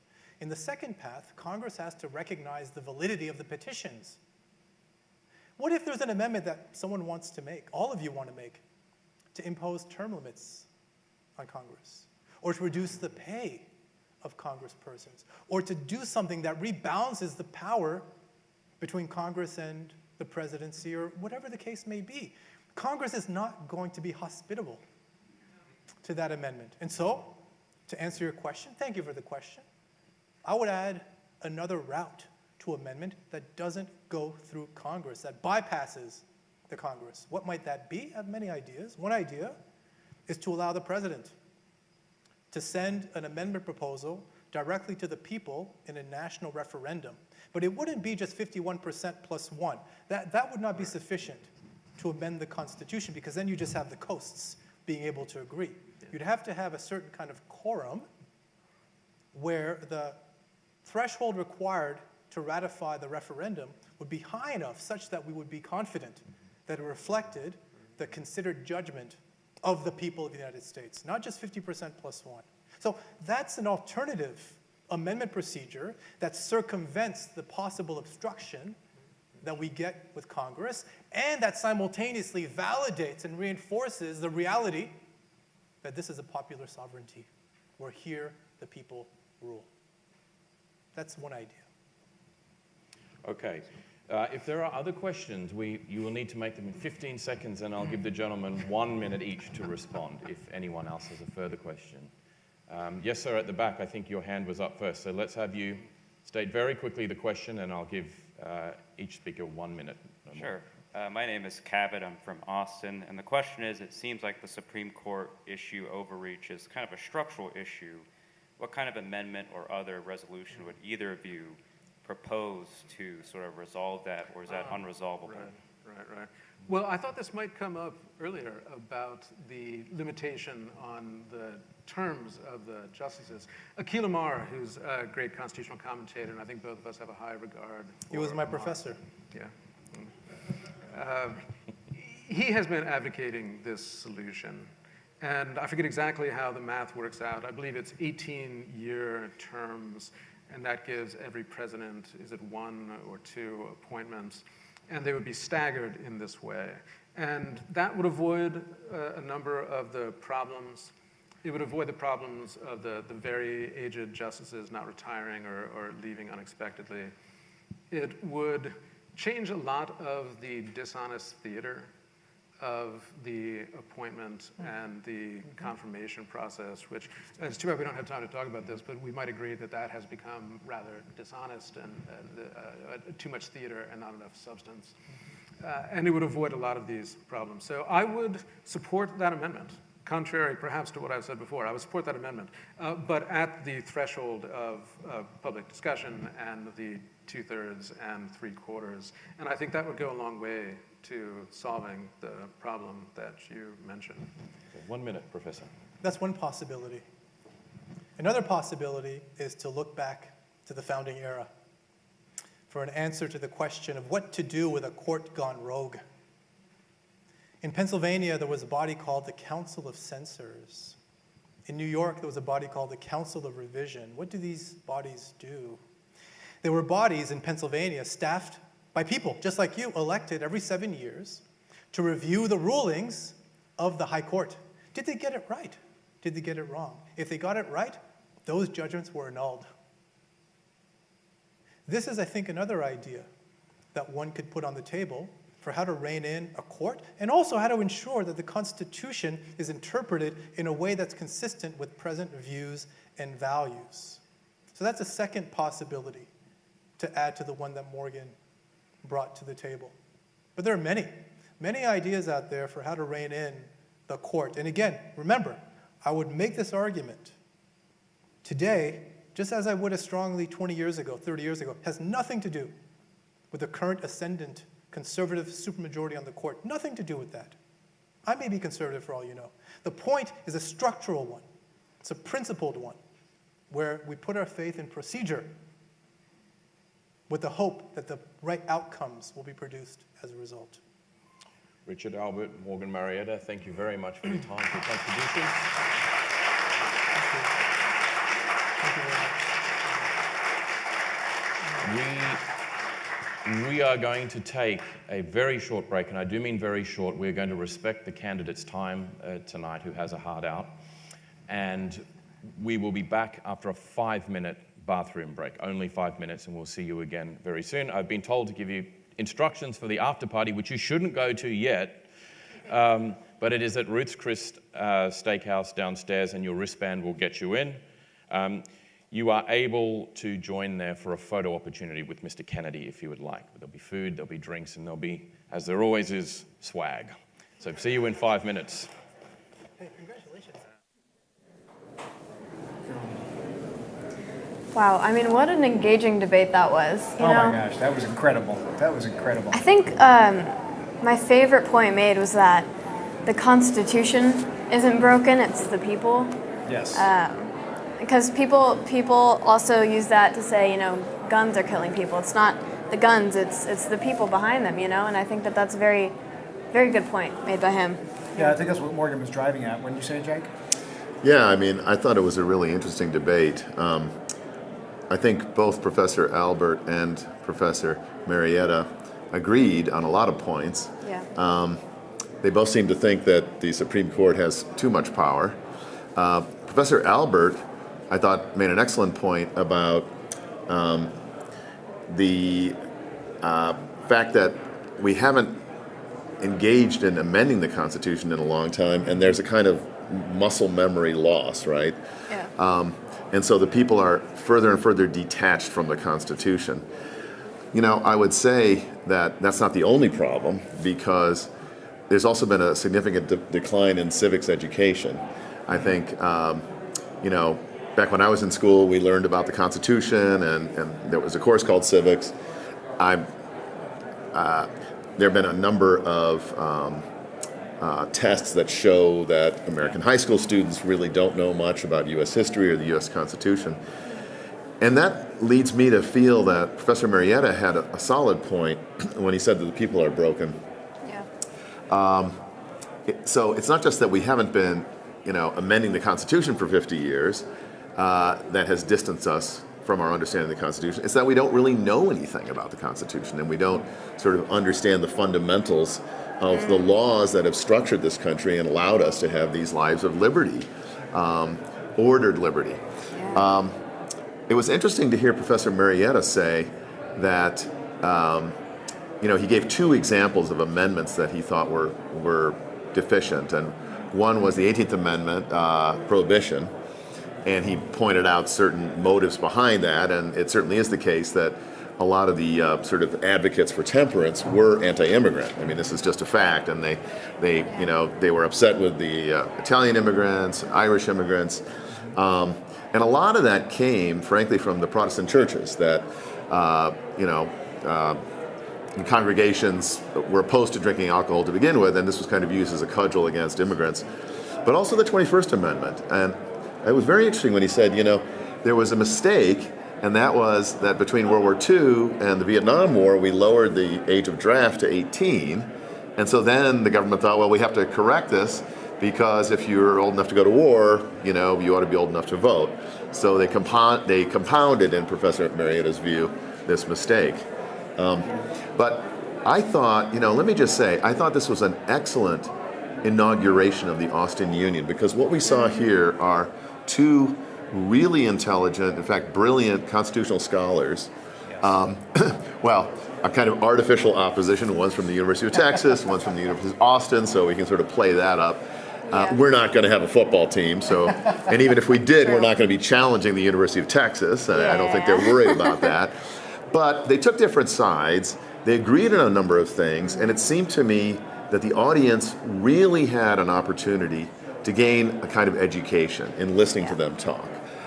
It was amicable, it was constructive, it's exactly the kind of thing that we want to do here at the University of Austin with the Austin Union. And I think it's a great model for our students, it's a great model for potential donors, for parents who are interested in finding a university for their sons and daughters, to see what we're able to do here. And I'm really very proud of this event this evening. Yeah. Absolutely. Well, even the comments that are streaming on X and YouTube indicate exactly what you're referring to, Dr. Allen. Even the comments were elevated, and that's rare to see on social media. So we appreciate you watching. We appreciate the high-rung comments. All the high-rung comments, exactly, and certainly the high-rung discussion that was going on here tonight. It's exactly what the University of Austin is trying to bring to the world of higher education here in the United States and indeed the world. Something else that shouldn't be lost on us is the fact that the University of Austin, perhaps uniquely among universities, certainly in this country, models itself on the three branches of government of the U.S. So the Constitution is near and dear to us, not only because of the country we live in, but also it's our founding governance model. Yeah, that's exactly right. We are, as far as I know, the only university in the country that has its own constitution. And this constitution actually dictates what we can and cannot do, for example, in regard to admitting students. It specifies what are the qualities we're looking for, academic achievement and potential, leadership and creativity, for example, and we are bound by the language of the Constitution in terms of making decisions about admission.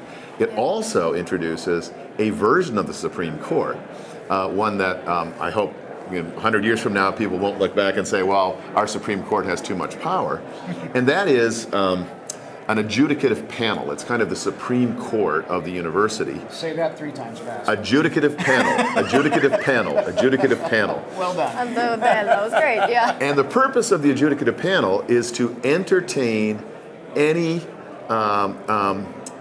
student or member of the community or professor who has a claim that the Constitution of the University of Austin has been violated. And this is an independent group of 7 people who will no doubt include some constitutional scholars, some academics, who have no conflict of interest with the university. They will be independent, and the university is bound by their decisions. So, for example, we are an institution that is based on the idea of academic freedom. If a professor or a student should say, my academic freedom has been violated, and it goes to the adjudicative panel, and the adjudicative panel hears the case and makes the decision that, in fact, it is the case that the academic freedom has been violated, then we are bound to make amends and whatever procedure the adjudicative panel might lay out for correcting the situation, we have to follow. Yeah, that's incredible. Well, that's right. And coming up next, we actually have a fireside chat featuring Nadine Strossen and former president, she's the former president of the ACLU, and we also have presidential hopeful RFK Jr. And he's going to be here, and they're gonna have a nice chat. We're gonna get to hear their insights in a more intimate living room-like setting in a second. Yes. We're very excited. Strossen, in her own right, is a brilliant constitutional scholar and lawyer. She served for almost 20 years, I think it was. It was a long tenure. Yeah. President of the ACLU. So certainly no stranger to the type of discussion we heard tonight is Strossen. And of course, her conversation partner tonight is someone who's making a lot of headlines. Robert F. Kennedy Jr. is here tonight, and it's going to be, I'm sure, a wonderful, dynamic conversation. I know many of you are tuning in specifically for that conversation, so we ask you just to hold on for just a little bit. People are making their way back into their seats now. They took a 5-minute break between the events, so they're settling back down now. But we expect that to be just a wonderful, dynamic conversation, and we'll be taking questions as well. And if possible, we'll also be monitoring the chat in our live stream. And bear with us, this is our first event, and we are doing our best to make sure we are monitoring the chat. We will try to take a question or two from the chat room. No promises, but we will absolutely do our best. So again, we ask you to stay tuned for that. Jake, any thoughts about the conversation coming up? I know you indicated earlier this is not an endorsement of RFK Jr., but I know you're excited just to be able to clap. Yeah, that's right. I heard RFK in Memphis, within the last year, and I was really very impressed by him. He's a controversial figure. There's no question that he is extremely intelligent, that he is dedicated, in my mind anyway, to the well-being of the country. He was an environmental lawyer. In Memphis, he talked about his attempt to clean up the Hudson River. Not entirely successful, because the state of New York actually said to some of the polluters, you have to stop polluting, or we're going to impose these penalties on you. And the companies ultimately said, well, we'll just go to New Jersey. So unfortunately, they won that round. But I would say that RFK, I was talking earlier in our discussions before the debate between Professor Marietta and Professor Albert about persuasion and how important character is. I know a lot of viewers might not agree with me, but in my estimation, RFK is a man who genuinely has the good of this country at heart. That doesn't mean that anybody necessarily needs to agree with all or even any of his opinions. But I think it's going to be a really interesting discussion, and I'm really thrilled that he's here and that we're able to give him a platform. Yeah. Well, this crowd is buzzing, and I think this atmosphere here in the atrium at the University of Austin will just provide, the perfect backdrop for this thoughtful and engaging discussion. And yeah. Yeah, and we invite you to participate in it. We remind you, it's not just about the folks here in this room, it's about you as well online. And we ask you to participate in the discussion using the hashtag Austin Union, jumping on the comments at YouTube, jumping into the live stream on X, and tell us your thoughts. Let us know who you'd like to see in the future. Let us know what we could do better to bring civil discourse and high-run debate to the world, specifically to Austin, but also to the world at large. I know many of you are tuning in from all across this great country and indeed the world. So let us know what you'd like to see and what we could do better. We'll be happy to try to make that happen. Yeah, and I mean, this is a very unique opportunity to hear from a figure who's been at the forefront of some of the most pressing issues of our time, from environmental activism to public health concerns. RFK Jr.'s perspective is one that really challenges us to think deeper and think with purpose, Indeed. And to that end, let's learn a little bit more about RFK Jr. before he takes the stage tonight. We've got a short video for you, so let's take a listen. Robert F. Kennedy Jr., or Bobby as he is known to friends, is seeking to become the first independent president since George Washington. Born into one of the nation's most prominent political families, his father, Robert F. Kennedy Sr., was a United States Senator and younger brother of President John F. Kennedy. Both, tragically, died at the hands of assassins. Kennedy has been a vocal advocate for protecting natural resources, wildlife, and sustainable development. While his efforts have earned him respect from many environmentalists and policymakers, they've garnered scrutiny, even scorn, from certain corners of the establishment. Like his father, RFK Jr. has long been involved in public health initiatives and social justice causes. He's been a strong voice in raising awareness about the need for equitable access to health care, but some of his positions have made him a target of both the political right and the political left. Kennedy sued Google and YouTube, accusing the companies of censoring his campaign's work, damaging his bid for the Democratic presidential nomination, prompting him to declare himself an independent candidate. Like the man himself, RFK Jr.'s policies are nuanced. While Kennedy's activism has garnered praise from many, he has also faced criticism and controversy over his views on certain topics, particularly related to vaccine and public health policies. In the midst of political polarization, Kennedy's appeal seems to transcend party lines. His social liberalism reflects the values of a man deeply rooted in the legacy of his family, a man seeking to follow in his father's famous footsteps.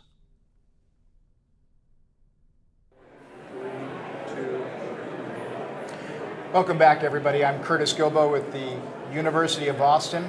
I'm here with our provost, Jacob Hallen, and part of our Brave 100 first class of students in 2024, Miss Danielle Gilbo.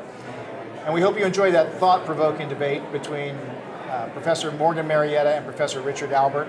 And I know many of you have been waiting for this moment. It's the conversation between Nadine Strossen and RFK Jr. They are just about to take the stage now. The crowd is making their way into their seats, and they'll be sitting down for their conversation in just a moment. So stay tuned. Don't go away. It's a conversation you won't want to miss.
And thank you again to our viewers at home who are tuning into this very special event live on X. I mentioned earlier that our founding mission here at the University of Austin is the fearless pursuit of truth. It's our great pleasure then to welcome two remarkable individuals into our community tonight who are renowned for their fearlessness in pursuing truth. Nadine Strossen has for some time been a great friend of the University of Austin. She's a member of our Board of Advisors, and she's also on the Board of Advisors for FIRE, the Foundation for Individual Rights in Education. Ms. Strossen is a past national president of the American Civil Liberties Union. She's a leading expert and frequent commentator on constitutional law and civil liberties, and she's testified before Congress on multiple occasions. She serves on the advisory boards of the ACLU, Heterodox Academy, and the National Coalition Against Censorship. She's also the author of Hate, Why We Should Resist It with Free Speech, Not Censorship. The National Law Journal has named Ms. Strossen one of America's 100 most influential lawyers. And joining Ms. Strossen on the platform tonight is Robert F. Kennedy, Jr. Mr. Kennedy is running to be President of the United States.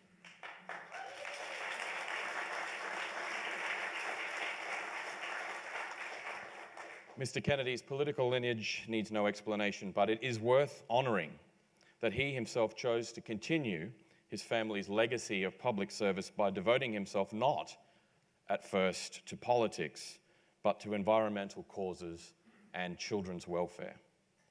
Mr. Kennedy is the founder of the Waterkeeper Alliance, the world's largest clean water advocacy group, and served as its longtime chairman and attorney. He founded Children's Health Defense to combat chronic childhood disease and toxic exposures. For his efforts in restoring the Hudson River, he was named by Time magazine as its hero of the planet. Among his published books are two New York Times bestsellers, Crimes Against Nature and The Real Anthony Fauci. But he is also the author of children's books on American history, two children's books on American history, and a third book on St. Francis of Assisi. Mr. Kennedy is a graduate of Harvard University, the London School of Economics, the University of Virginia Law School, and Pace University School of Law.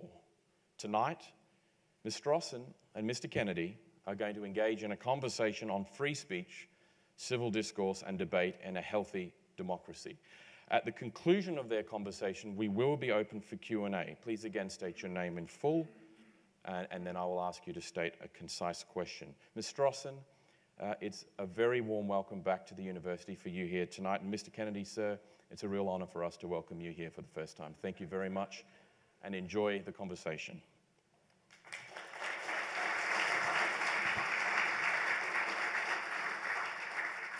Thank you so much, Ben and Bobby. It's nice to be in conversation with you again.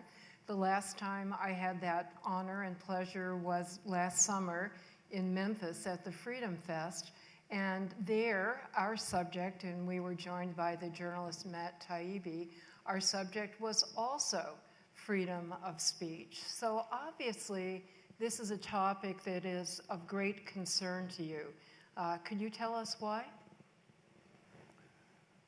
Well, freedom of speech, Hamilton, Madison, Adams said that they put freedom of speech in the First Amendment of the Constitution because all of the other rights depended on it. A government that has the capacity to silence its opponents has the power to commit any kind of atrocity. And we saw during COVID that, beginning around in late January, early February, the government began actively promoting the censorship of speech on the social media. And that was something new in the American experience. And I just won a case against President Biden because of what he did during that period, Biden versus Kennedy, which is now about to go to the U.S. Supreme Court. But as soon as they figured out that we were going to put up with that there was no uproar in the media, they did go after all of the other rights in the Constitution. They They closed down every business in this country with no due process, no just compensation in violation of the Fifth Amendment. They went after the other two planks of the First Amendment, which were the first one after freedom of speech, the freedom of worship. They shut down every church in our country, again, with no scientific citation, no environmental impact statement, no due process, no public hearings, no notice and comment rulemaking, all of the safeguards of the democratic process that I've sued for 40 years. I've litigated on those issues when government and agencies and corporations failed to go through that process. And in this case, there was nothing you could do about it because it was all protected by Operation Warp Speed, by the PrEP Act, by the CARES Act. Bobby, if I can interject, because we do want to focus on First Amendment, and you have emphasized not only freedom of speech, but other First Amendment issues, in addition to the social media pressures that have been exerted by this administration, were also exerted by the prior administration. What about the other kinds of attacks that we're seeing on free speech, including here in Texas, that are of special concern to those of us involved in education? Attacks on what can be taught in the curriculum, attacks on what books can be included in libraries. In Texas, there was a threat to do away with tenure for university professors. Are these kinds of issues of concern to you as well? I mean, any kind of constriction. I'm a free speech absolutist. Any kind of constriction on free speech to me is a concern. I mean, the legal redress is another question.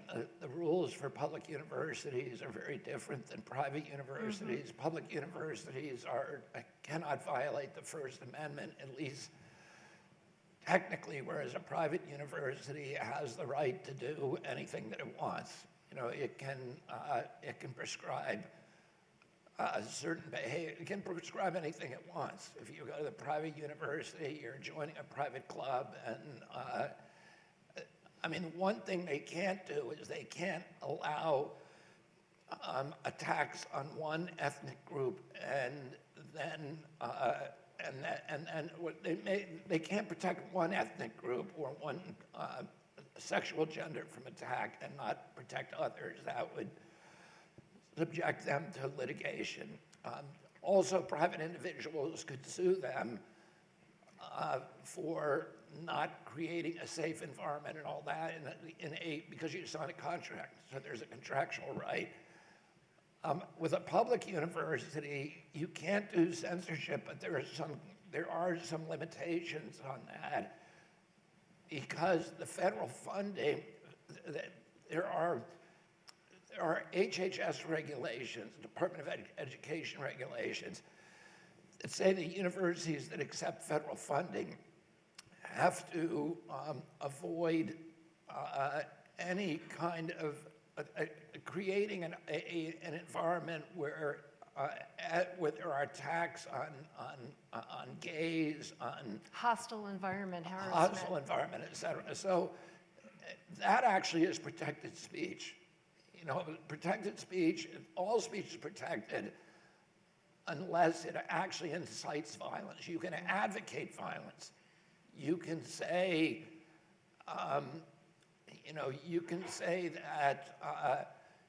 that all blacks should die. That would be protected speech. You can't say, let's kill this particular black person. You know, they kind that would not be protected by the First Amendment. Yeah. So, you know, that's the extreme. Right, right. You know, some people have proposed that similar to the limit on the condition on federal funding, that universities may not tolerate a hostile environment harassment. There have been proposals that federal funding should also be conditioned on universities protecting free speech and academic freedom. Do you think that's a good idea? I like that idea. Okay. I think the universities should be an ecosystem where there's no holds barred, where everything can be discussed. Exactly, and so even though private universities have no constitutional obligation to protect free speech, many of us think it's a very good idea for them to do that, and most private universities choose to do that because of the educational value. And that brings me to this wonderful inaugural debate that we just saw of the Austin Union. And the mission statement of the Austin Union, I'm going to quote from it, is to bring true debate back to the forefront of American universities as a way to widen, test, and refine our perceptions of truth. It then goes on to say that for many, especially outside of academia, debate is a lost art. So I'd like to ask you, Bobby, what is the art of debate, and do you agree that it's a lost art, not only on campus, but in our society and in our political community? I think it's not practiced as much as it used to be. Even when I was growing up, it was, there were famous debates on Capitol Hill. My uncle took part in them. My father took part in my Uncle John Kennedy and Ted Kennedy, who was in the Senate for 50 years. I would say the kind of template for the great debates, political debates that we had in this country were the Lincoln-Douglas debates and some of the other presidential debates in our history, which were wonderful, wonderful exercises in a clash of ideas. But a lot of what people think of as debate now is more like name calling and shouting people down, and then there's a lot of cancel culture taking place, which I think inhibits debate. And there was an idea during the framing of the Constitution that the framers understood that totalitarian systems had a big advantage over democracies because they were much more efficient in the short term, at least. Democracies were sloppy, they're slow-moving, they rely on consensus of one kind or another, and that gives them puts them at a disadvantage in competing against, a more top-down system, again, in the short term. But the framers, what they believed is that that ideas that were annealed in the furnace of debate and then rose to the level of policy in a combat or in a clash of ideas, that those ideas would be much better serve societies over the long and short term, and that's where we would gain our advantage back. That ideas that prevailed in a marketplace where there was heated debate would put us at an advantage among governments in the world. Part of the reason why debates have been floundering on campus and why it's so important to have this institution, the Austin Union, and even established universities are now bringing back debate unions or starting them for the first time, Harvard and Yale being examples. But part of the reason why there has been a resistance is students are saying that even in law schools, that there are certain topics that are not debatable. There are certain perspectives that should not be aired. Do you agree with that? Is it true that there are some ideas that should just be taken off the table and beyond the purview of debate? I don't think that. I think, the First Amendment was written not for easy ideas. It was written for the ideas in the speech that nobody wanted to hear. It was written to protect things that embarrass people, that are awkward, that are abhorrent, that are appalling. In 1978, as you know, the ACLU went to bat for the Nazis to walk through Skokie, Illinois, which was a Jewish neighborhood where there were a tremendous number of Holocaust survivors. So it was as offensive as you could get, but the ACLU and many liberals like myself supported that because the idea was that even though we all found what the Nazis were saying appalling and repulsive, we had to be willing to die for their right to say it.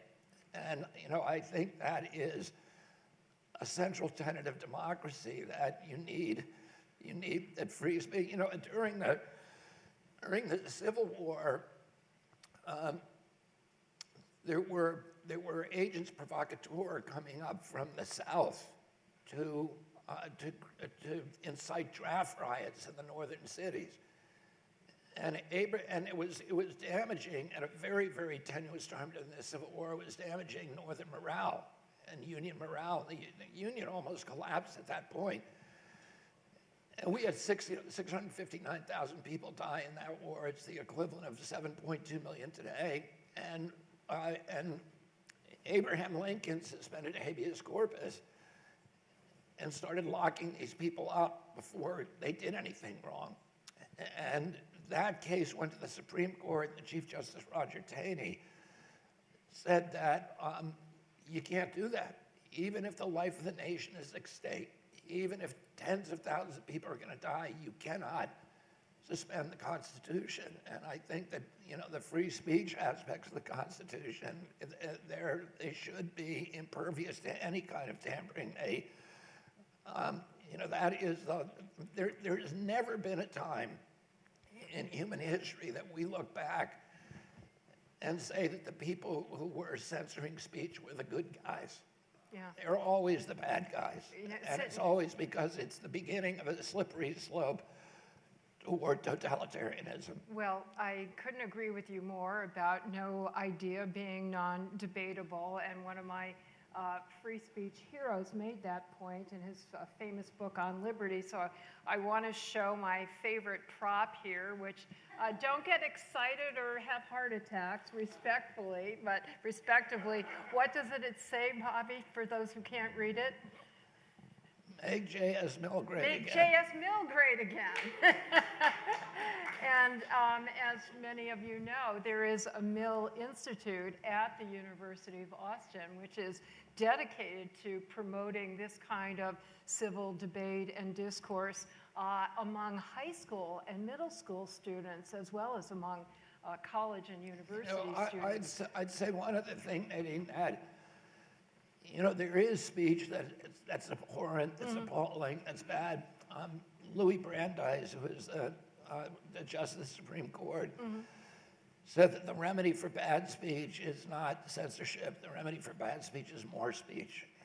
And that is echoed in many, many judicial decisions by the Supreme Court, many of the other, you know, appellate courts, that is always the remedy. It's never shutting people up. Exactly, and that's why this notion of civil discourse is so important. And Bobby, you referred to two threats to it, which in some ways are counter to each other. You referred to cancel culture, which is this phenomenon that has led to such rampant self-censorship. We're seeing surveys that show, even on college campuses, large numbers of students and faculty members are not even daring to discuss certain subjects at all or to air certain perspectives because they're afraid of unwittingly saying something that somebody sees as insensitive or offensive. So they're very concerned about civility. On the other hand, you alluded to the fact that we have a coarsening of public discourse where people are hurling epithets at each other as opposed to the kind of wonderful analytical discussion we saw in the inaugural debate here. So what is the problem? Are we being too concerned about civility, or are we not being concerned about civility enough, or both? Well, again, I am a free speech absolutist. I don't believe in cancel culture. I think we should talk to everybody. I've done that my whole life. You know, I was, during my 35 years that I was one of the leading environmentalists in the country, I was the only environmentalist who would go on Fox News, and I went on all the time. Because I think it's important for us to talk to each other. It's important for us to talk to people with whom we disagree.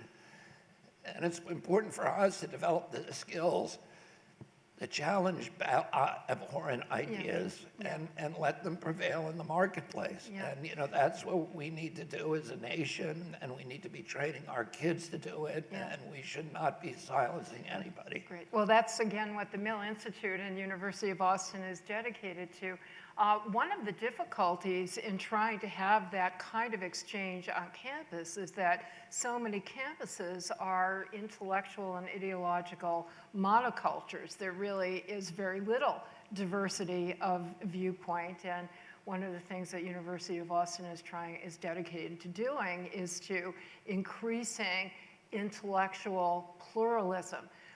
Many people have commented that there's a parallel problem in our political culture, that there's a danger of the two major parties just creating some kind of echo chamber and not enough diversity of ideas within the political culture.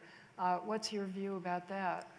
I would say that that's true, and I think there's a tribalism that, you know, that pushes people into these orthodoxies, and where it becomes almost a religious-like impulse to censor people, to burn the heretics at the stake, the people who venture outside of that narrow guardrails of each of the political parties to become pariahs. And I believe that the polarization that is now occurring in our country, that there's no kind of cross pollination of ideas, and that there's very few, there's a real penalty for crossing the aisle to the other political party. That these ideas become sacrosanct, that the first question you ask about a new bill or new idea is who proposed it, and if it came from a Democrat and you're a Republican, you can't vote for it, or the other way around. And and all of that trajectory is amplified and accelerated by the social media, which preys on polarization, on rancor, on vitriol, and it keeps eyeballs. The way that it keeps eyeballs is by reinforcing people's worldviews. Well, that's many critics have said, or not critics, observers, that tends to be a phenomenon among all media. I assume you would not be supportive of some measures that have been proposed to rein in the content moderation policies of social media platforms. Would you be in favor of government regulation and constriction? I think, do you mean by this, like the state laws? Yes, for example, the law in Texas and the law in Florida that the Supreme Court is now considering. Yeah, you know what, I haven't actually read those laws, so I don't know, because ironically, those laws themselves could be a form of censorship. Exactly. So, I mean, the question is, are the platforms themselves exercising their editorial discretion? They may do so in ways that we don't like any more than we don't like the way the New York Times or Fox News or any other traditional medium is doing it. And the question is, is the so-called cure worse than the disease? And if so, do you have other proposals for what could be done to improve the range of viewpoints and the access of alternative perspectives on social media platforms? Yeah, I mean, just thinking about this issue for the first time, what I would say is that I'm glad to put you on the spot. I don't think the social media platforms are probably entitled to the same kind of protection as a private publisher, because the social media platforms are they're more than publishers. They're actually platforms, and they have this special protection, Section 230, which basically says we're going to be neutral. The Section 230, for those of you who don't know it, is that section of the Communications Act that protects social media platforms against defamation lawsuits by individuals who are defamed on the site. For example, I used to write a column very often for the New York Times. Every time I wrote these op-ed pieces, I would spend an hour or maybe two on the phone with lawyers who were going through every line to making sure that anything I said that was potentially defamatory was factually based. Because an individual who got defamed by me in my article could not only sue me, they could sue the New York Times. Mm-hmm. And so the social media sites, when they were emerging, said that we can't do that. We can't vet every post on our sites with lawyers because we won't have a business. And so they went to Congress and say, we're different than other publishers because we're just a platform. We're going to be completely neutral in anything that's posted on our site. And that justified the Section 230 immunity. And so now if they're saying, well, actually, we should be protected like publishers, I'd have to think that through because I think there's more, the government can require more of them, much more of them than they would a publisher. The government cannot tell a publisher. The New York Times can publish anything it wants. It can publish a writer, it can fire them. There's no control that the government should be exercising over it. But these sites, since they're given that immunity, that special power by the government, I think they have a special obligation to keep themselves open and not be censoring political speech, but I don't know what that would look like. I really appreciate your saying that you're thinking this through for the first time, and I have to say that people who have thought about it a lot are very conflicted because of the some of the factors that you've mentioned. The biggest beneficiaries of Section 230 immunity, which, by the way, was a bipartisan bill, right? It was proposed by Christopher Cox and Ron Wyden. Interestingly enough, at a time when Congress was already deeply divided and polarized, and they were good friends, one an ardent Democrat, one an ardent Republican, and they said, look, let's work on an issue that is so new that the parties haven't yet crystallized and hardened their positions. And I thought that was such an interesting way to try to create across the aisle collaboration, and it resulted in Section 230, which benefits every single one of us who has the opportunity, unprecedented opportunity, to reach worldwide audiences. And I would be very leery about endangering that. But since we are talking about a lot of discontent that now for public... Let me just say one other thing about that. There's a, one way, and I'll answer your other question about how do you regulate them. One is there's a doctrine, a legal doctrine that if you make yourself into the public square, that you lose a lot of your ability to censor speech. There's a case that went to the Supreme Court where a private mall owner was inviting the public to come into the mall, and it became almost a public space. And so when Vietnam War protesters showed up there to protest, the mall owner said, we're going to throw you off. But the Supreme Court said, actually, you can't do that because you've made yourself a public space. And I think the same could be said of the social media sites, that they have made themselves a public space. And I guess ultimately, you can regulate them almost like a public utility. And that's a very serious argument that even some libertarians are advocating. Let me just, and I don't mean to hog this stage, but I think the best solution or how to regulate the social media is to make them have, to make them reveal their algorithms and make the algorithms transparent and make it so that you can choose your own algorithm so that you know how you're being manipulated so that, for example, you can choose. Or maybe you can escape manipulation altogether, better yet. You're manipulating yourself. Then, right? You're making your own freedom of choice, right? You're going to say you can have an algorithm that will only give you conservative viewpoints or liberal viewpoints, but at least you know you're being manipulated. Whereas now, they're feeding it to you and they're manipulating you. their own nefarious I think that's a great approach, and actually it's the approach that's been advocated by cyber libertarians, that, you know, the analogy to the freedom of choice that we have in traditional media.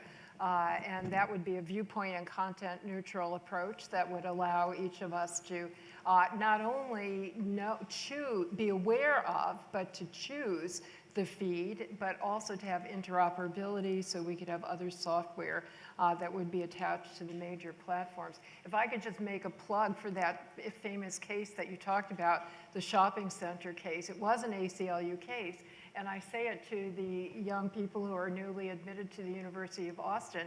They were high school students who were protesting against the Vietnam War, who brought that case all the way to the Supreme Court and created this really important precedent. So it's a wonderful inspiration about exercising freedom of speech in a way that defends freedom of speech and creates those rights for not only young people, but all the rest of us oldsters as well.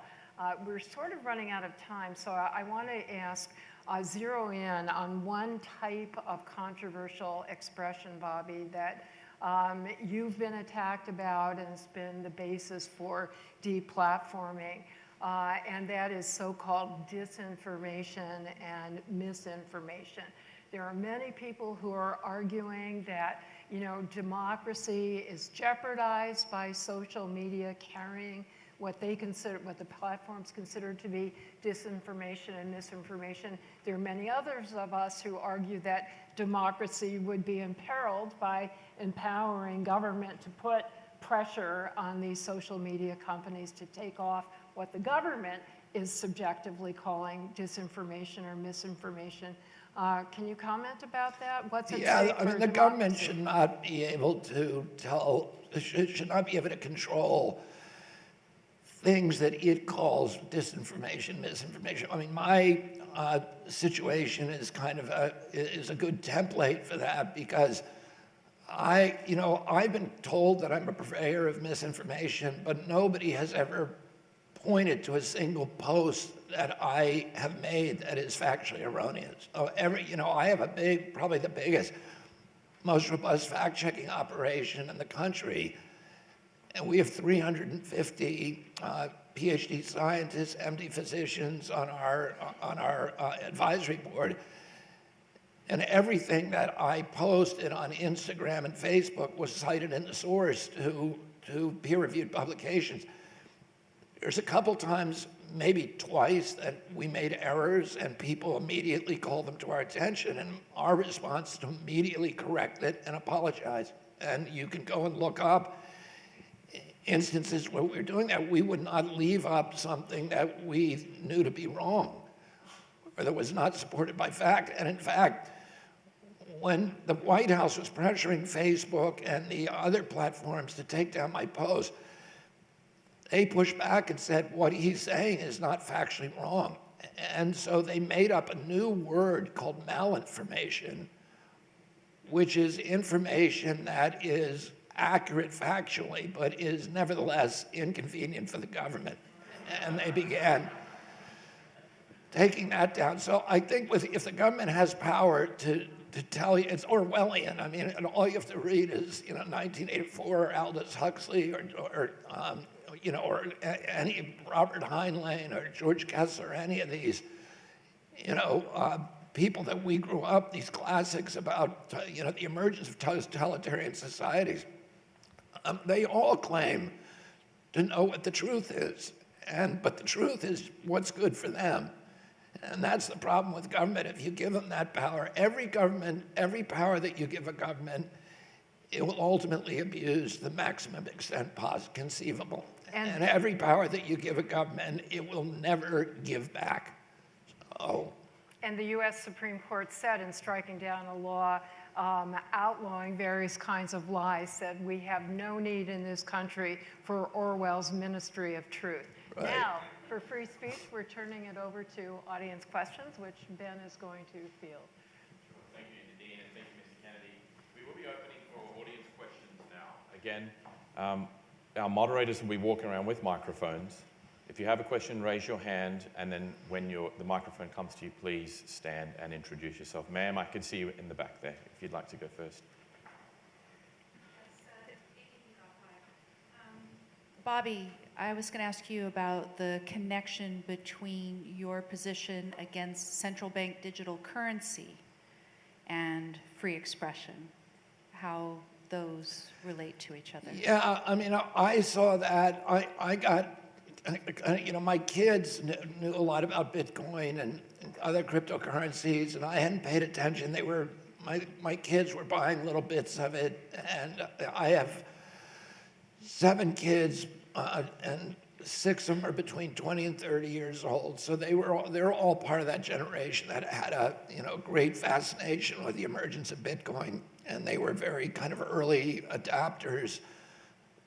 And so I heard about it from them, but I didn't pay much attention until I saw the trucker strike in Canada. And our organization, Children's Health Defense, had been following the trucker strike. The truckers in Canada were protesting the COVID mandates, some of the lockdowns, and, you know, masking mandates, vaccination mandates, and others. It's a very, very diverse group. A lot of them are Asian, blacks, every color of the rainbow. They started in Alberta, and they picked up thousands of trucks as they drove across Canada to Ottawa, and we had an embedded reporter with them, and so we were following the whole time. And when they got to Ottawa to protest, they were trying to petition Prime Minister Trudeau, and they were exercising a right that we all take for granted in this country. It was a right to assemble, the right to protest, right to petition their government. And the government instead condemned them as right-wing fascists and racist, which if you look at the videos, they're the opposite. It looks like Woodstock. They were delivering bottled water. They were cooking food for the poor. They were picking up garbage. They were, you know, there was musicians on every block. It was really a beautiful thing. The government used facial recognition systems and other intrusive technologies to identify the participants, all the truckers. They got their license plates, et cetera. And then they froze their bank accounts. So they couldn't get diesel for their trucks. They couldn't buy food for their kids. They couldn't pay for their education. They couldn't pay their mortgages. One trucker told me that he was going to jail because he couldn't pay his alimony, and he was under a court order to pay the alimony. It occurred to me then that transactional freedom is as important as freedom of the press, because we're freedom of speech. Because if you have freedom of speech in the First Amendment, and yet when you exercise that speech, the government doesn't like it, they can starve you to death, they can throw you out of your home because you can't pay your mortgage or your rent, then that is meaningless. So transactional freedom is absolutely critical to freedom of speech, and you know that's why I've supported. If we get a central bank digital currency, they do what they do in China, where they have currency nowadays. Your currency is your face. So you go into a restaurant, you go into a grocery store, and you buy gasoline, and your face is your credit card.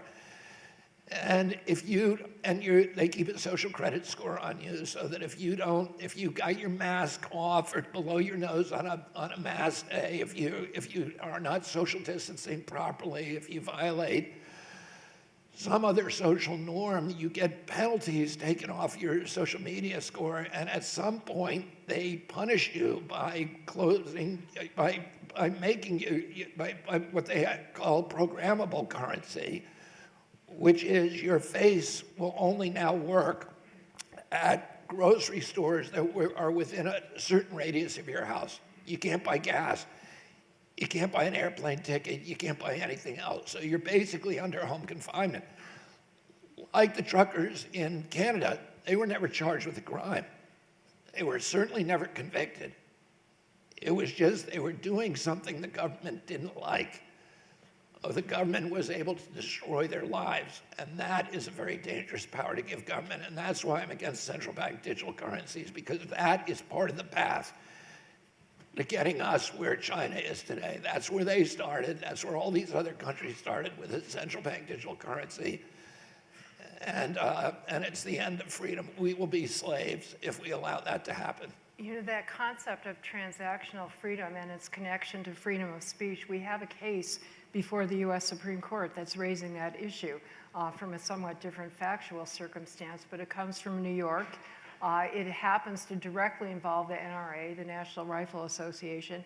The ACLU, I'm very proud, but with a great deal of controversy among its membership, is defending the NRA because the government officials in New York State put pressure on banks and credit card companies and other financial services industry members not to do business with the NRA, which means that the NRA will not be able to exercise its First Amendment rights, freedom of association and freedom of expression. And regardless of what your views are on gun issues, the larger issues are of individual freedom of speech and association. So it's a... Yeah, I mean, they make the inroads with an organization that, or with a controversy that everybody considers villainous, whether it's, you know, anti-vaxxers or, you know, in New York, gun nuts or whatever.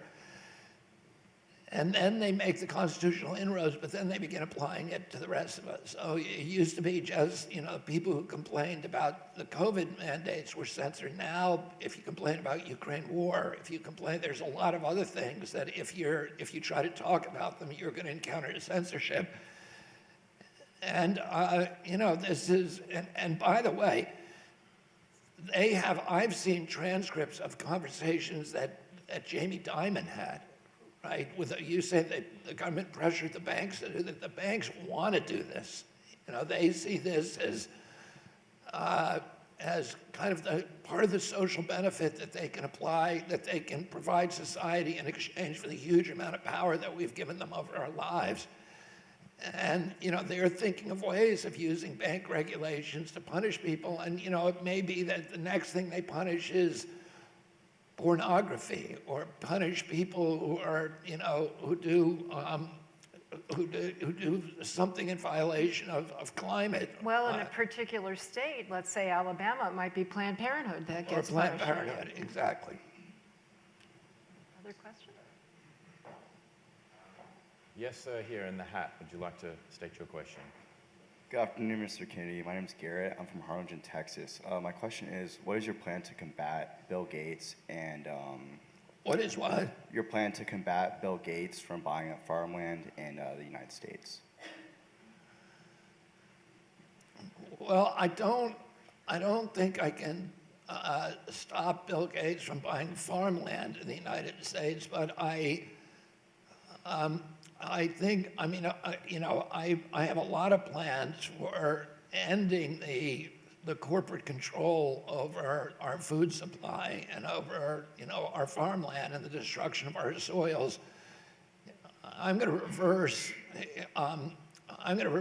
80 years of farm policy in this country, which have directed us toward industrial agriculture, industrial meat production, factory farming, the chemical-based agriculture, carbon-based fertilizers, all of these things that are destroying the soils in our country. And you know, my career, I've been doing that my whole life. I've sued the USDA and the big farm cabals probably more than any other attorney in this country. I've sued Tyson, Cargill, Monsanto, Smithfield, and on and on. And I, you know, all of the factory farming, I've brought probably over 100 suits against factory farms in this country, but they're destroying this kind of farming is destroying the soils in our country. It's poisoning the food. You know, the food that they produce is not even food anymore, it's commodities. And most of it's going to processed food companies that are using 1,000 ingredients that are all banned in Europe. And we have a chronic disease epidemic in this country that is being fed by processed food. Chronic disease, when my uncle was president, 6% of Americans had chronic disease. Today, 60% do. And, you know, our kids are getting buried by it. I talk to young people all the time, and I hardly can meet one that doesn't have an autoimmune disease, doesn't have a neurological disease, reading disorders, learning disorders, ADD, ADHD, speech delay, language delay, tics, sleeping disorders, ASD. Autism has gone from 1 in 10,000 in my generation, 70-year-old men, to 1 in 34 kids in my kids' generation. 1 in every 22 boys. Food allergies suddenly appeared around 1989. You know, I had 11 brothers and sisters, about 70 first cousins, and none of them had a peanut allergy. Why do 5 of my 7 kids have food allergies? Something is poisoning them. Why do diabetes today? When I was a kid, a typical pediatrician would see 1 case of diabetes in his entire career, juvenile diabetes. Today, 1 out of every 3 kids who walks through his door has either pre-diabetic or diabetic. Something's wrong. We're spending more just on diabetes than our entire military budget. Okay, so, and nobody's saying, why is this happening? And we know why it's happening. It's high fructose corn syrup, and it's, you know, glyphosate and neonicotinoids and atrazine and all the other crap that is in our food. We're not feeding people, we're poisoning them. There's a study that I read this week that showed that girls who eat processed food are 1,400% more likely to engage in violence than girls who do not. Oh, you know, this is a mental health issue, the depression, the anxiety, all of this stuff. The autoimmune diseases that our kids are now ubiquitous in that generation. Kids are not supposed to be sick like that. They're not supposed to be complaining of brain fog. They're not supposed to be on Adderall and albuterol inhalers and you know, insulin and all this other stuff. That is not what children are supposed to look like. And they don't look like that anywhere else in the world. Only here. We have the highest chronic disease rate on Earth. And we're being mass poisoned by our food. During COVID, we had 16% of the COVID deaths in the United States of America. We only have 4.2% of the world's population. We had the worst record of any country on Earth. I don't know why people are getting awards for this, because whatever they did was wrong. But CDC says, well, the reason it's not our fault, it wasn't mismanagement of COVID, it's because we have the sickest people on Earth in this country. The fattest people on Earth, the sickest people on Earth are here. And they said the average person, this is what CDC says, the average person who died from COVID had 3.8 chronic diseases. So they had diabetes, they had obesity, they had asthma, and they had one other thing, right? No, that's what killed them. It was the chronic disease that took them to the top of the cliff and put them over the side, and you know, and COVID just stepped on their fingers, you know, and dropped them. Oh, you know, that's what we need to start recognizing, and that's coming for food, and that's part of Bill Gates' plan, you know, to have us eating, you know, insects and chemical food. That's what he did to Africa with the Green Revolution. That, you know, it has put 30 million extra people into food insecurity. And we don't need them to do it here. Next question. Okay, sir, just here in the front. If you could wait for the microphone first. Hey, hello, Robert Kennedy. I'm Itamar Shapira. I'm a physician at UT Austin. I really appreciate the emphasis. Can you hear me? Yeah. Hey, thank you for appearing, Mr. Kennedy. I'm from UT Austin. I really appreciate how much you talk about illness and exposures. And there's a lot of talk about evidence. I think something that is concerning is not only gross misinformation, you know, a fake video, something that's patently untrue, but evidence that is true, but doesn't really form a pattern. So you can take many things for which there's evidence, but in medicine we talk about a gradation of evidence. Is it a high level of evidence? Is it a low level of evidence? I'm not hearing you. Can you hold your microphone closer to your mouth? Sorry. How do you deal with not only misinformation, but weak information? People who take true facts, but misconstrue them. That could be the government, could be an individual, could be an organization. How do you deal with weak evidence? Well, you know, that's why we were given brains, to figure that out, okay? So, you know, again, I would repeat what Louis Brandeis said, which is the remedy for bad speech is more speech. You know, if you read one video and you believe it, and you're not going to exercise your capacity for critical thinking, you're not going to do extra research, then, you know, you kind of deserve what you get, right? But I think most of us know that. I mean, I think the issue that you raise, I don't know how to address it more than that, because we're about to enter into the age of AI, and the capacity for deceit on the internet, for very, very convincing deceits, including, you know, I've seen these scientific studies that are created by AI that look very real and very convincing, and you know, when you actually start looking into their citations and tracking them down, they're nothing. And you know, industry is already doing that. I mean, I don't like read one scientific study and say, oh, autism is being caused by vaccines. I had to read hundreds and hundreds and hundreds of studies and look at both sides and look at the authors and look at the conflicts of interest and go into the weeds and not just read the abstracts, but to read, in many cases, the entire study. Oh, you know, that is unfortunately part of the duty of living in a democracy, is to exercise, to maintain a constant posture of skepticism toward any authority, and including scientific authorities. This whole idea that we heard during COVID of trust the experts, that's not a thing, right? That's not a thing. Trusting the experts is not a feature of either science or democracy. It's a feature of religion and totalitarianism. That's where that happens.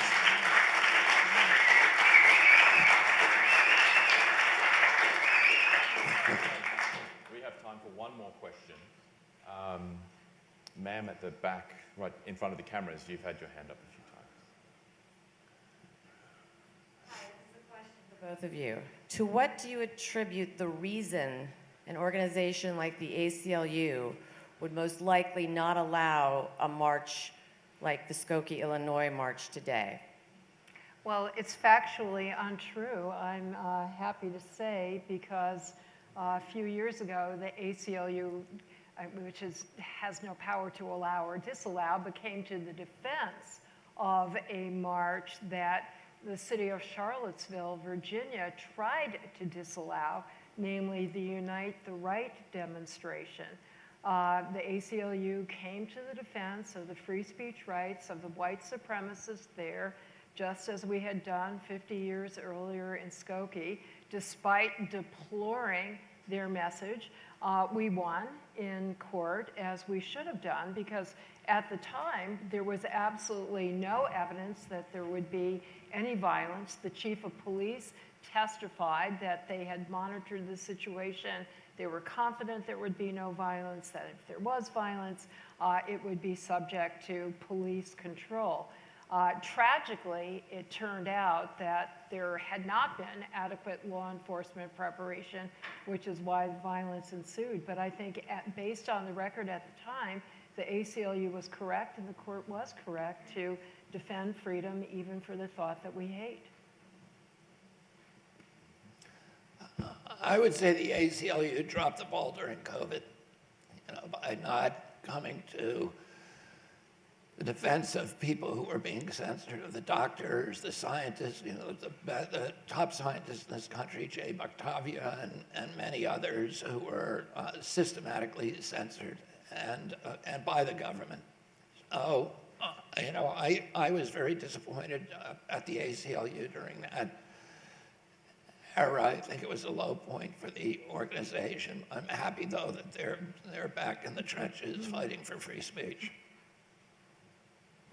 Okay, that will be all we have time for with questions, but I'd like to before we close formally, just remind you all again that we are having another event downstairs at the Steakhouse. You're all welcome. Your invitation to this event will get you into that one. And Again, thank you so much to our distinguished guests here. Nadine, you've been such a good friend to the university in helping us guide where we're going and shaping our founding principles. I know that's work that you're going to continue.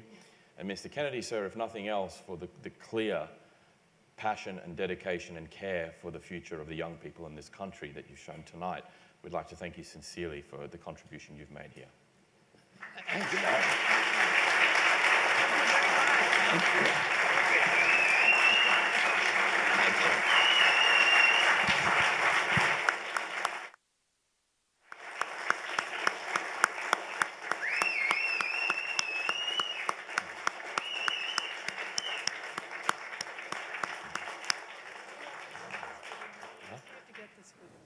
Yeah, I mean, Go. 3, 2.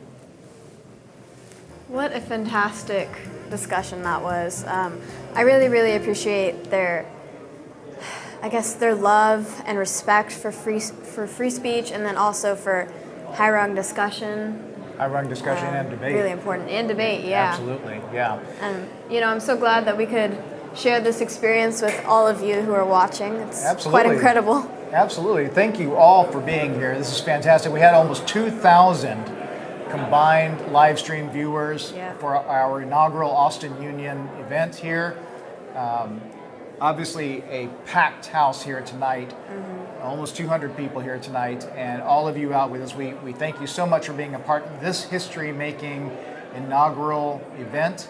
And I want to thank my co-host here, Danielle Gilbo, who's going to be part of the Brave 100 starting class here at the University of Austin in the fall of 2024. I cannot wait. I'm so excited and honored. We also want to thank our co-host who's sadly not joining us at the moment. Dr. Jacob Howland has already stepped out. He'll be joining Robert Kennedy at the after party, but we want to remind you to continue the conversation at #AustinUnion. Continue the comments. Look for this live stream to be reposted in its entirety in the coming weeks, so you can take another listen, or if you came in late, you can go back and see the entire thing. But thank you so much for joining us, and we would be remiss if we didn't extend our thanks to the University of Texas, and in particular to Professor Richard Albert for joining us here tonight. His conversation and debate with Professor Morgan Marietta was the most auspicious beginning to the Austin Union that we could have possibly hoped for. Indeed, so again, many thanks to our crosstown colleagues. So on behalf of myself, the in absentia Dr. Jacob Howland, and Danielle Gilbo. we want to thank you and wish you a good night and happy weekend. And remember, the pursuit of truth is our highest calling. Good night, Austin. Good night, Austin.